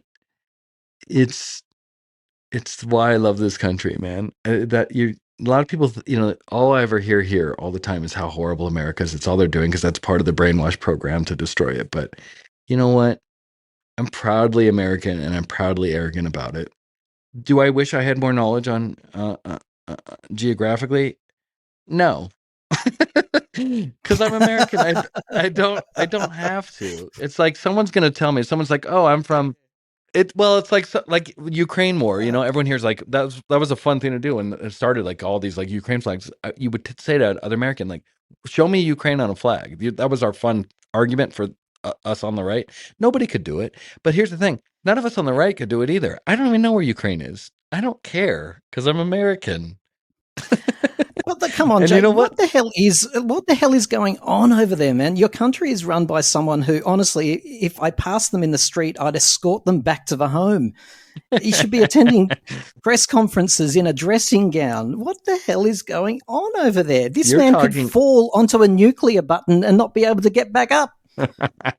You, sir, are talking about the single most popular president of all time. He got 81 million votes. That's more than he got more black votes than Legitimate Obama votes. got black votes. Yeah. 81 million legitimate votes. My heart actually genuinely, authentically goes out and goes, someone needs to rescue that man from whatever is happening to him. Now, listen, Jake, you met Trump. Sad. You met Trump recently. You're a Trump supporter. What was that like, meeting Trump? It was awesome. I'm not gonna lie, I don't get starstruck very, very often, but that time I did. But mostly because of what my mom's been through in support of him. Like, if it were just me meeting Trump, I would have been cool. But like, my mom literally got ousted by Hollywood for doing so, right? And gave up her career and paid a heavy price. So it was like to get her to Mar-a-Lago and to meet him. It was a really powerful thing for all of us, and it was cool. Very poetic, right? Yeah, it was. And is he? I piss off a lot of Trump supporters a lot, my wife included. Like, I don't love Trump, right? Like in 2016, when I was a Bernie supporter, and Hillary screwed Bernie, I just said I'm not voting because I was so mad about Hillary, but I wasn't going to vote for Trump. And I woke up. This is a true story. I was so sure Hillary was going to win that I went to bed. I didn't even watch the news. And I got up in the middle of the night to go to the bathroom. And I was like, I'm going to check my phone. I want to know how much she won by. Like, was this like the Reagan landslide of 1980? And I remember opening my phone and seeing President-elect Trump. And this was like at 2 a.m. And I stood there, and I was naked, mind you, in the dark. I started laughing uncontrollably for about 45 minutes. I could not breathe. I was like, at least you were laughing. I thought you were about to tell me you got a stiff. No, I didn't like Trump. And I was like, this is idiocracy. Like, we just elected like a wrestler, right? It was such a low point, but it was hilarious. And the part of me that's a shit stirrer was like, this is going to be fun at least. And then I started paying attention to the people that were going after Trump, right? The mainstream, how much they hated him, that he became the most American president of all time. And what I mean by that is he became an outlaw, and he became the guy standing up against the evil crown of England. And that's what he is to us. And a lot of people don't get that. They're like, what do you like? He's not that impressive. It's not about Trump. It's about the people that hate Trump. If you ever talk to a liberal and go, what is it about Trump that you really don't like? Because they fervently hate him. Like, they want him to die. What is it that he's done that's so bad? They can't tell you because they're conditioned. They're brainwashed. They're told Politics aside, though. Politics aside, what was it like to be in his energy, to be in his presence? It wasn't. I mean, I don't pick up on. I wasn't. I don't want to sound like the typical son of a celebrity. You don't get starstruck. I don't, and I'm not really impressed by auras generally. Like, okay, and I'll tell you why. That's self-defense because I grew up in Hollywood. Like, that's how, like, the worst, like, child rapists, like, they're the most charming people in the world. So whenever you're impressed by someone's aura, that usually means they're a horrible person, just in general. Like, how many con artists would be successful if nobody liked them, right? Okay, all right, I got it. So I'm not really impressed. I just want to say, but I was impressed by Trump because he was very much warmer as a person. You hear anyone that's ever met him, they say the same thing. You've been really generous helping me out. I want to try to help you out a bit now. Let's talk about the Roseanne Barr podcast that is center of your professional world at the moment. Here's a little snippet of you talking to your mum about Kim Jong-un. Dude, let's get you a wealthy South Korean. I think that sounds perfect. I think because I look like I'm I look kind of Asian. I mean, I am kind of Asian, being a Cossack and everything from the Ukraine there. But you would like a rich husband, and don't worry, you don't have to have sex with her, and you can have sex with whoever you want. She's not weird about any of that stuff. Just want you to pay for her. So I just want to. I don't know about any of that. However, I'll tell you, I just want to give great parties. I just want to have great parties. Maybe you should marry a North Korean then, because they have the best outfits and they have the biggest parties. People are so. Have you ever watched them there? They just clap nonstop. They're so happy. They have the best time. You ever watch those videos? I wonder if Yoon K-jun, what's his name? He's married. Yeah, that would be. I would like people stand around clap for me like that. No, every time I watch him, I'm like, I think my mom would have been, if she wasn't a comic, would have been like a North Korean dictator. 100% true. That's the kind of inane nonsense. If you haven't listened to the Roseanne Barr podcast, tune in. I love the moments that you and your mother share. I know that you have big guests on and we'll talk about that, but you don't hold back on this show, much as you haven't in this conversation too. I love the honesty of you, Jake. I really do. Thank you. On that show, it takes a lot to shock me. I'm fairly unshockable, but quite a few times I'll be going about, usually cleaning. It keeps coming up in today's conversation. So I must clean a lot when I listen to your show. Be cleaning something and I'll stop and go, did I just hear that? Your mum will be talking about some traumatic birth that she's given. I think she even talked about your botched circumcision at one point. Yes. Yeah. That is a true story. Everything's fine. I just always like to say that's when you hear botched circumcision. Off limits, is there? No, there is nothing off limits. And well, I mean, no, there really isn't. Is there, him? Well, there's some legal things that I notice. Yeah. Sometimes you get to the edge of a cliff and you pull your mum back, or she pulls you back sometimes too. Yeah, we're worried. Well, we got demonetized by YouTube last week. I mean, we know that's coming. Welcome to the club. Yeah, exactly. But, it's no, we don't. I mean, I would like, I think my mom holds back a little, if I'm honest, because she still thinks in terms of, she's a boomer. Like, I don't want to say that because then people might think, but then she goes on always to say the most offensive or horrific things. So my thing I always tell my mom is just don't edit, don't self-edit, just say whatever comes to mind, because usually in those moments with my mom specifically, those are usually less offensive. Once she starts self-editing, then she gets angry that she's self-editing. Then she gets resentful at the person that she's talking to that she even has to self-edit.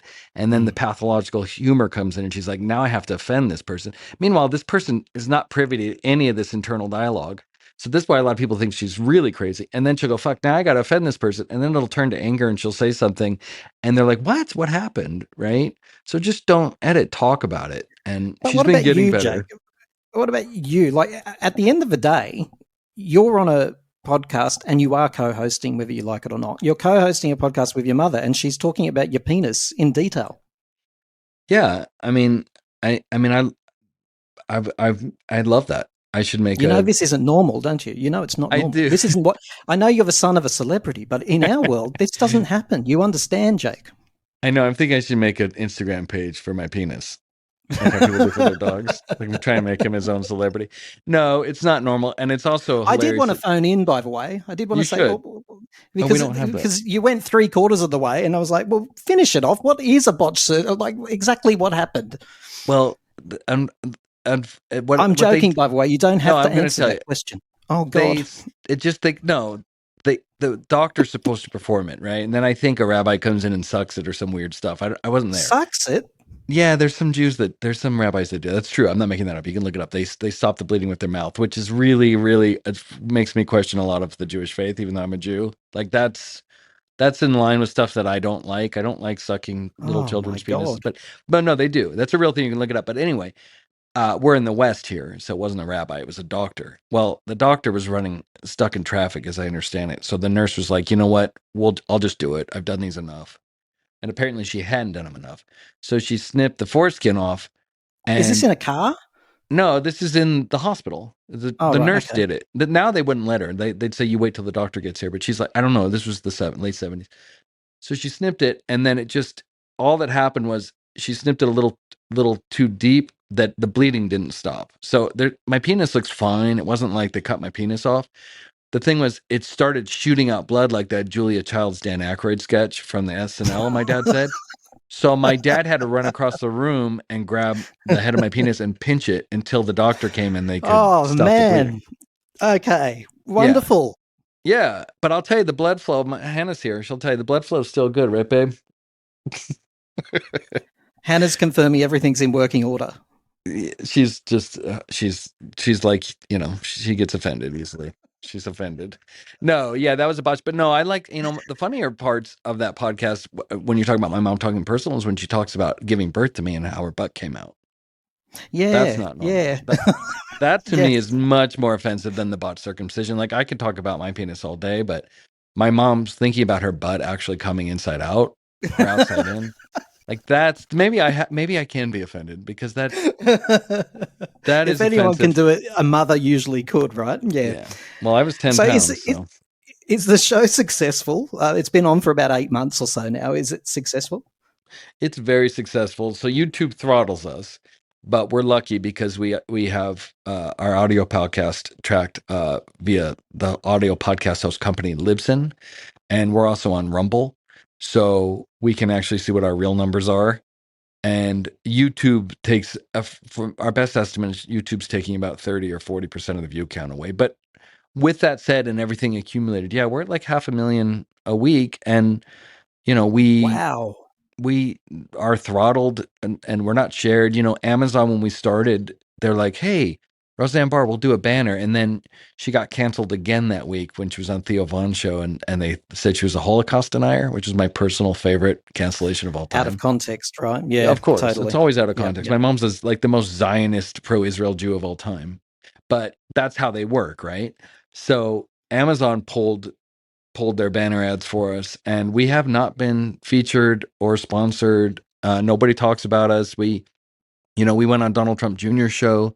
I keep calling his people to get him on ours. I don't get answers. Like, I don't think we're really supported the best, is all I'm saying. I would love to have. You're still successful, but in some ways, Jake, having, like, even though your mum's got that huge profile, in some ways it's like a little underground show, and I love listening to stuff like that. And funnily enough, if it was to become commercially viable, it might actually ruin the spirit of it, as your mum would know and you yourself would know so well, because all of a sudden you're beholden to someone else's brand. Is it making money? Yes, it is, believe it or not. Although getting demonetized by YouTube certainly doesn't help. But I mean, we do ads, and we're starting to people.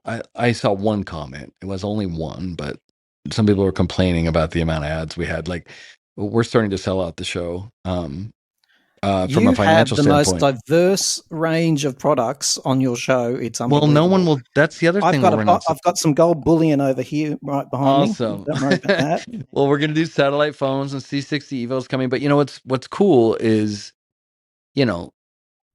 it's just a testament to my mom, because, they're, even though she was canceled and they stole the show, like, she is technically uncancelable.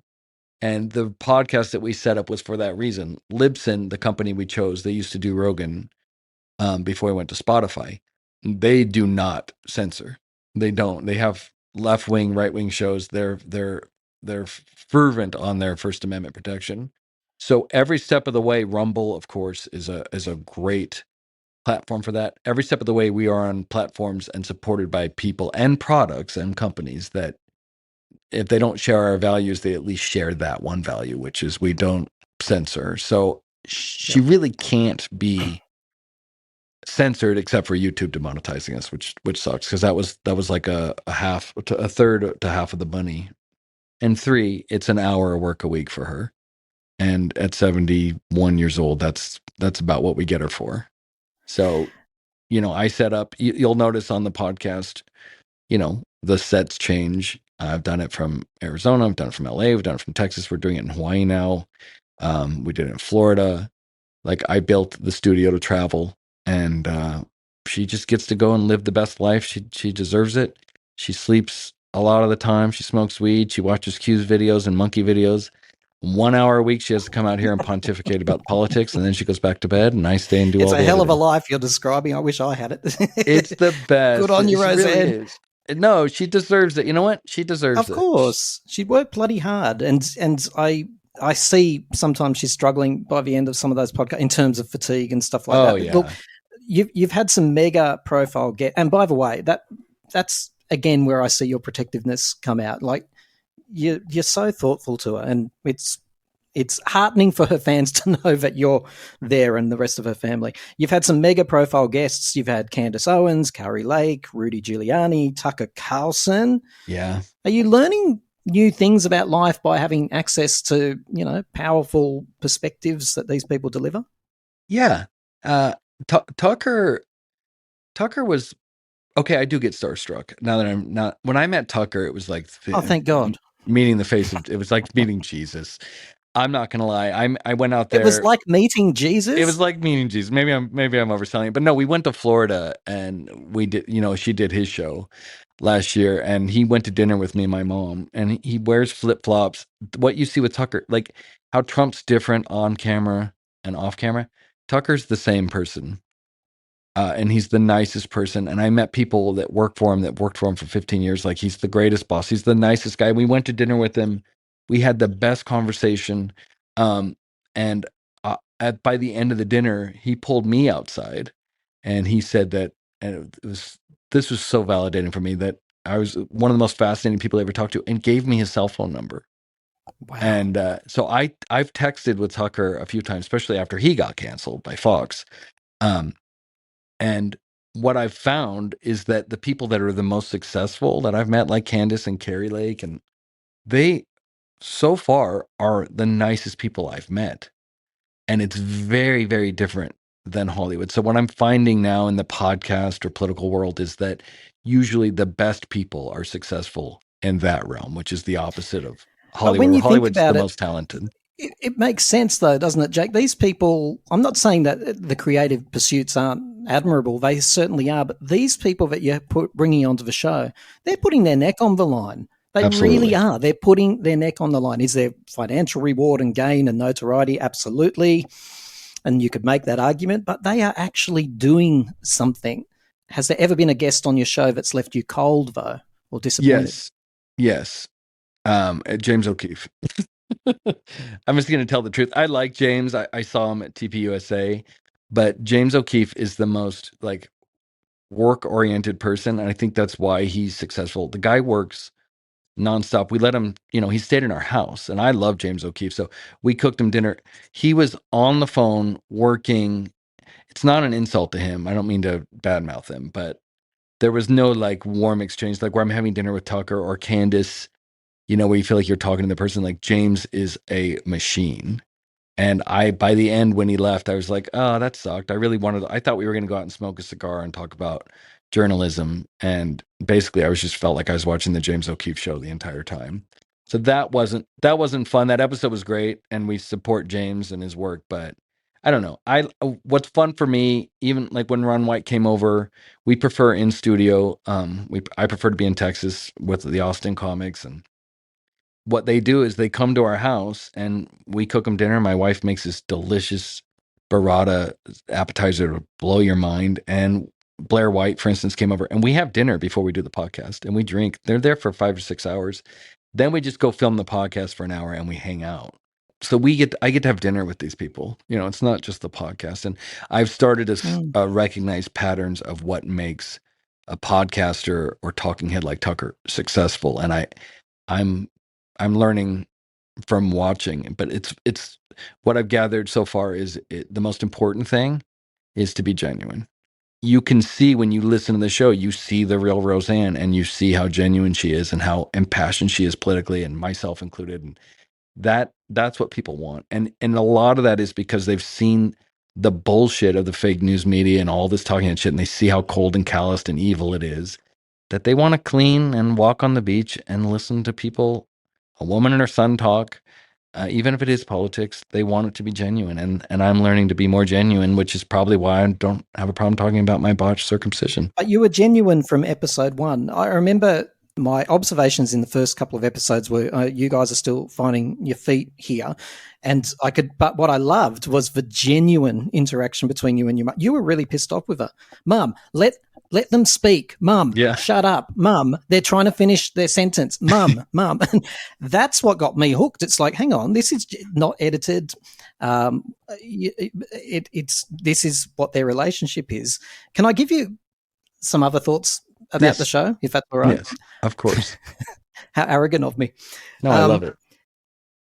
It feels like sometimes there's something ticking over in your brain where you're thinking, oh, people have tuned in to hear my mum, and I better just stop a little bit because I might be going too far.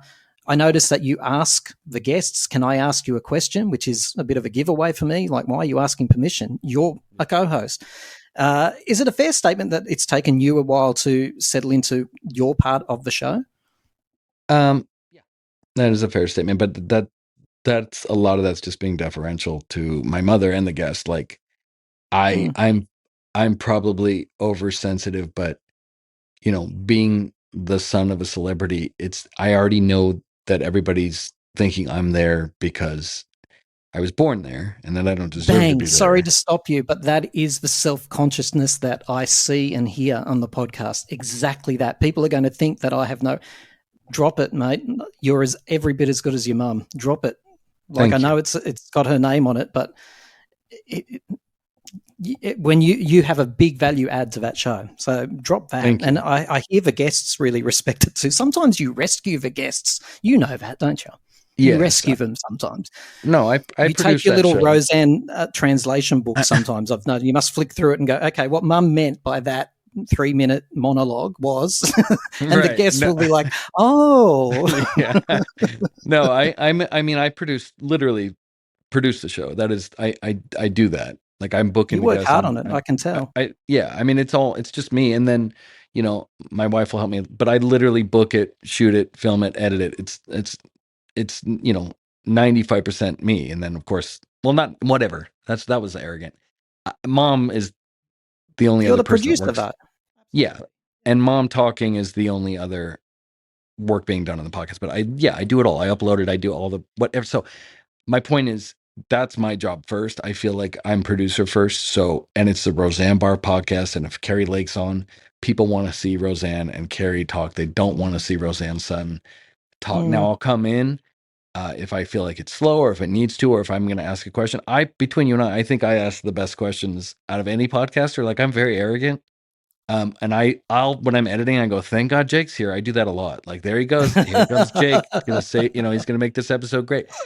But I do it from a producer standpoint, not a co-host. And I think that's another thing you're picking up on. And also, I don't want to be I've already forced my way on the show, so to speak, right? Because I knew when we were starting that, my mom, her fatigue level and the way in which she thinks, like, someone needed to be in there to produce. Like, I know that much. So I figured it would be me. I know her better than anyone. I used to podcast. Is that also because of censorship? I think regulation. Let's call it regulation, because your mum's been talking about doing a podcast for years. Yeah. But she would often say, I think she even told Joe Rogan, but I'd be getting myself into trouble. Were you is it important that you're there to make sure that she doesn't get into trouble? The part of that's there, I've edited out one thing for that reason. One thing that I think if I put it on, it might have got her in trouble. It was so fucking funny. I'm really mad about it because it was when Jack the Subject was on. It was probably the hardest laugh we ever had, and it was so funny. And you couldn't put it in.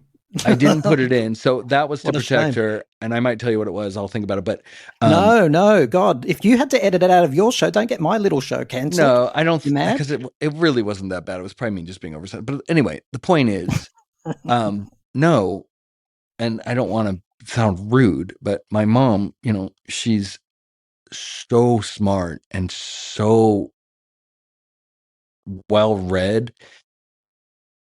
She still struggles with being disassociated from time. So sometimes she'll cling to something that isn't true or isn't vetted, right? Like we just did the Taylor Swift thing. She was talking about Taylor Swift's real name is Swiftstein. It was a Jew. Like that was a meme.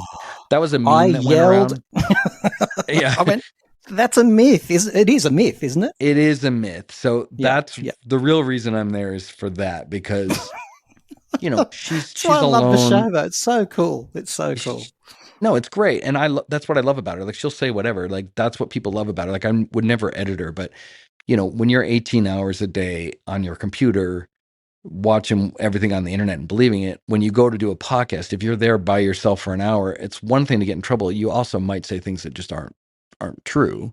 Mm-hmm. So when we first started, it was like, oh, I'll be a fact checker. So the very first episode, if you watch it, you'll see she starts talking about stuff Obama did and I pull it up on screen and I'm like, are you talking about this?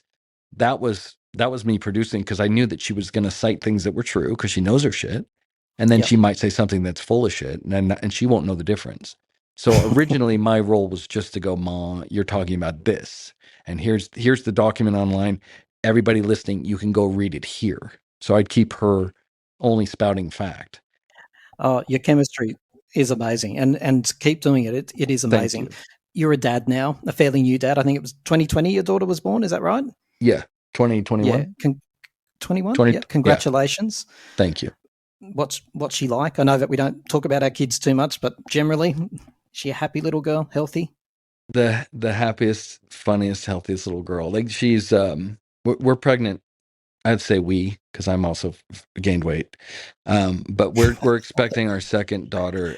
Yay! Congratulations! Yeah, thank I haven't you. heard that on your podcast. That's so fantastic. Well, because when I talk about it, it makes Hannah, my wife, mad. Because to be honest, our first child is, and I know everyone loves their kid, but like I don't think we're gonna do better. I really don't.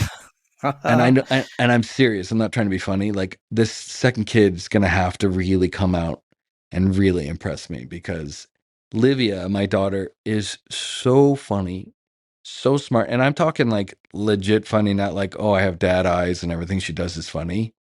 Like legit makes everybody around her laugh. And she's so sweet and she's so thoughtful. Like I've nailed it. Like me and Hannah look at her every day and we're like, wow, I don't know who. Like we were talking yesterday about the potential that maybe like she got switched at the hospital and we took somebody else's baby. And me and Hannah were saying, would we give her back? And we're like, no, I wouldn't. I'm not. And she's like, you wouldn't want, if we found out our kid was switched and our real daughter was out there, it's like, no, it's not going to be better than Livia. So no, we're going to keep her. I say, we'll change our names. We'll move out of the country. Like, I'm not giving her back. Sounds to me, Jake, that Hannah and Livia are the best things that you've ever done. Are you a hands-on dad? Yes. That's the other thing I love about this podcast. I don't want to get emotional again, but it affords me the opportunity to be at home all day with my daughter. And if I had to, God forbid, get a real job, quote unquote, I would be distraught. And I feel for parents that don't have the blessings and opportunities that I have, that can't stay at home with their kid. Because I tell you, if I couldn't be around Livia all day, I would be beyond miserable. I would be in full on clinical depression. Hannah and I went to the hardware store today and left her with my mom. And, it's like 45 minutes and I was already like, I miss Livia. I want to get back. I couldn't imagine 8 or 10 hours away from her. And I don't know how parents do it. Now. And I think there's probably parents out there, I'll say it, I don't think they like their children that much. And I don't think those people should be parents, because if you don't feel for your kid the way I feel for Livy, then what are you doing? Why are you doing this? It's not easy. That feeling you're describing, I have kids too. Was it the same as it was for me the very moment you held her for the first time? Yeah, my father-in-law, Hannah's dad, he's such a good dude. And, I was excited, and I always wanted to be, I didn't always want to be a dad, but I was excited by the time it happened. And I held Livia and got her home, and like a week later, he took me outside and he's like, you never thought you'd love something that much, did you? And I said, no. And I've talked to other dads. Some dads I've talked to are, like my best friend, he's like, nah, not really. I don't really care. But most of the guys I've talked to are like, no, I didn't think I was capable of that love. And, everyone talks about that easily for a woman or a mother. I don't think enough people talk about that as a dad, and I've been quoted multiple times as saying the biggest problem in the world is shit dads. What lessons are you taking from the way that you were raised and applying to being a dad? Doing the exact opposite. I mean, for real. Like my parents, like they were hippie. Really? Oh my God, we didn't have to clean our rooms as kids. Like my parents we had a thing called, let me just tell you this. So a lot of people think because my mom's famous, like that we grew up, with maids and wealthy and class. Like we never have had class. And my mom didn't get famous till I was like 10. So before that, my mom was a housewife and crude, and my dad worked at the post office. We had a booger wall. And this is disgusting. How many families have a booger wall? None. I've never met another. But my parents were so fed up with me and my sisters. We took the neighbor's car and put it in neutral and knocked over his motorcycle. Like we were horrible, feral kids with no discipline. And my parents were like, let's just contain him to one area. So they let us have the basement to like thrash and wipe our boogers on. That's called the booger wall. There was never like, hey, kids, don't do that. It was like, okay, just do it there. And then I remember one time my mom got so fed up with the house being so filthy. Then she said, we're all cleaning our rooms. And me and my sister were so upset at the very thought of having to do a chore that we tried to break our legs. Me and my sister went in the basement and were kicking the cement thing and trying to break our leg to get out of cleaning our room. That's a true story. So to answer your question. So you're doing everything the opposite. Absolutely. Livia is disciplined, and she's not like abused or anything. She's disciplined. Like you can't do that. She hears no quite a bit. She gets things taken away from her if she doesn't listen.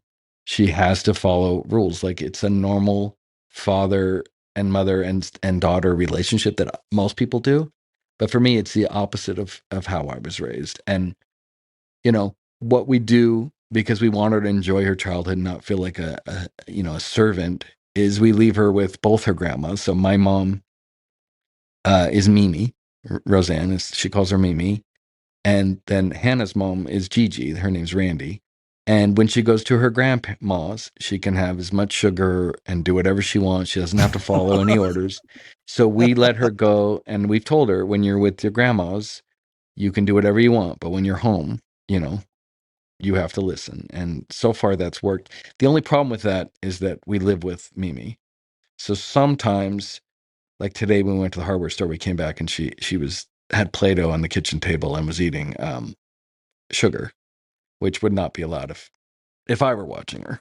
Grandparents are allowed to do that. Grandparents are allowed to do that. That's what grandparents are for. So that's her absolutely. vacation. But no, she has discipline. And the other thing I'm doing that my parents didn't do is I don't explain things to her. I don't negotiate with her. I don't sit there and go, I'm doing this because that liberal parenting shit that I can't stand. I saw a kid one time in a store grab a purse. He was a little boy, and he was like, Mom, I want. And she's like, you don't want the purse. And first of all, I'm not buying you a purse. You're 6 years old. And we'll come back if you want it in a week. Like she started negotiating. He's like, I want. And she goes, you don't want it. And he goes, I don't want it. I need it. And then threw a fit and grabbed every purse on the shelf and threw it on the floor. That Livia will never do that because I will not explain to her or negotiate with her. I'll tell you why I'm laughing, Jake. The story's funny, but what's funnier is me imagining you watching in judgments of the I am so mean. When I see a bad kid, I am I used to, on my old podcast, used to talk about parenting a lot, and it pissed off all my listeners. Most of them were mothers, and they're like, you don't know, when you have a kid, you won't. And I used to make the argument, which really pissed them off, which is I'm actually the best person to talk about parenting because I'm objective. The last thing I do with Livia is I don't let her cry. I really don't. I'm not mean to her. I just ignore it. If she cries or tries to use crying as leverage or a manipulation tactic, it simply does not work on me. And Livia's the most quiet baby. She doesn't cry. Write a little manual or operating procedure for that? Because when a little girl cries, I can't. The rational brain is going, I know what's happening here. I'm being manipulated. But those eyes, when they look up at you, even thinking about it, I'm getting the goosebumps. So I don't know how you managed to avoid that manipulation. How do you do it? Very you must simple. Be a cruel man. No, I use the one thing my mother taught me. The beauty of her mental illness is I use disassociation. And Ah. when I see Livia crying like I want the iPad, and I see the pain in her eyes, I just zone out, and I'm like, "No, you're not getting it," and then I leave. It doesn't ever enter my heart, and How I old is don't let she? it in. She'll be 3 in April, so she's 2 and I'm 8 just going months. to jot this down on this pad next to me. If we ever talk again, I'm going to return to this because Jake thinks he's winning at this stage. She's got a lot more tricks for you, my friend. I My know. daughter's 14, and you ain't seen nothing yet. I will accept challenge accepted. Dad to dad. I'm gonna say that not only was I raised by like one of the baddest bitches on the planet, I also had 2 older sisters, so I was raised by women. I usually am more comfortable with women than men growing up. Like I've only started to have friendships with men in like the last 10 years. That's normal. Like I used to, if I was at a party with guys, I wouldn't know what to talk about because I was raised by women, literally. Like I'd be on, guys would be sitting there like, yeah, we're going to go out and get pussy or whatever. And like, I never even had a one night stand. Like I was like, oh, you got to care about people's feelings. Like I'd get laughed out of the room. Right. So I'm very comfortable with women, and I'm going to use that as a counter move to my daughter when she is 13 or 14, because I know when the hormones kick in, what I could call lady brain is literally what I do, honestly, more than the podcast or my job, is I argue nonstop with women in my life. I do it with my mom and my wife. All I do is argue with women, and I've never lost an argument with a woman. I'm the only man in the world that can say that. I have never lost a Jake. single. They don't know that, but it's Jake. true. Jake. Just lean in. My money's still on Livia. Okay. Well, Hannah Listen, will be there to help me. I feel like this last part of the conversation, I feel like I've got to know you more than any other part of the conversation. When you talk about your family, you absolutely light up, and I can feel, the beautiful person that you actually are. I can feel it very, very strongly. Can I ask Thanks you just very much. one last question, Jake? Yes, sir. My phone's going to die, so this will be it. Can you do an impression of your mother's incredible laugh? I cannot. I'll try if you want, but what I can tell you is that when people meet me, it's always a bad Roseanne impression every single fucking time, and it's hilarious. Really? They're always like, yeah, they're like, yeah, you know how your mom's all like, and then and they all do that voice. Everybody. It's never once has anybody quoted my mother without going, and it cracks me up. It's more like this. It's more like, yeah. Then she was all like, "Hey, Jake." I don't even know. What is the impression, Hannah? It's just slow. It's like Shannon. But yeah. So I don't do impressions of my mom because I get impressions of her 4,000 times a day. It drives me crazy. Does she laugh like that in real life? Yes. Because my sister didn't like watching Roseanne. I did. And when that opening sequence came on, she would just be furious. She'd go, oh, that fucking laugh. And she'd storm off out of the room. Yeah. So, I don't blame and obviously that just made me more delighted. Why wouldn't it when a sibling's furious about something like that? That's the best part. My mom, one of her favorite things to do is to take that laugh public. When she first saw Ace Ventura, Pet Detective, with Jim Carrey, laughed through the entire movie out loud that she embarrassed me in the theater, and people were moving in the theater. So that laugh bothers a lot of people, but here's what she did with it. When I told her, I yelled at her, I said, you embarrassed me, you're in the theater. She then went back to the same theater. This is 100% true. She did it 5 more times over a course of 5 weeks, would go watch Ace Ventura and ruin it for everybody with her laughter. And she would really do it, and that was enjoyable for her. And people, and I couldn't go with her. I was so embarrassed, but she loved it. Oh, Jake, see, we come full circle. Now we know why you're such a shit stirrer. Yes, I am my mother's kid, and a racist too. That's why. And a fat shamer. Yeah, and a fat shamer. Yeah, Mom did ask me that once. One time she called on my podcast and asked me the same question you did, which is, you sit here and rag on fat women. Your sister and me, or your mother are fat. Don't you feel bad about it? And I was like, no, you're the reason I hate fat women. And that got one of the biggest laughs of her life. I've deleted a lot of episodes, but that was a proud moment for me. Jake, Okay. Thank you. Yes, thank you. That was amazing. I'm glad I did this.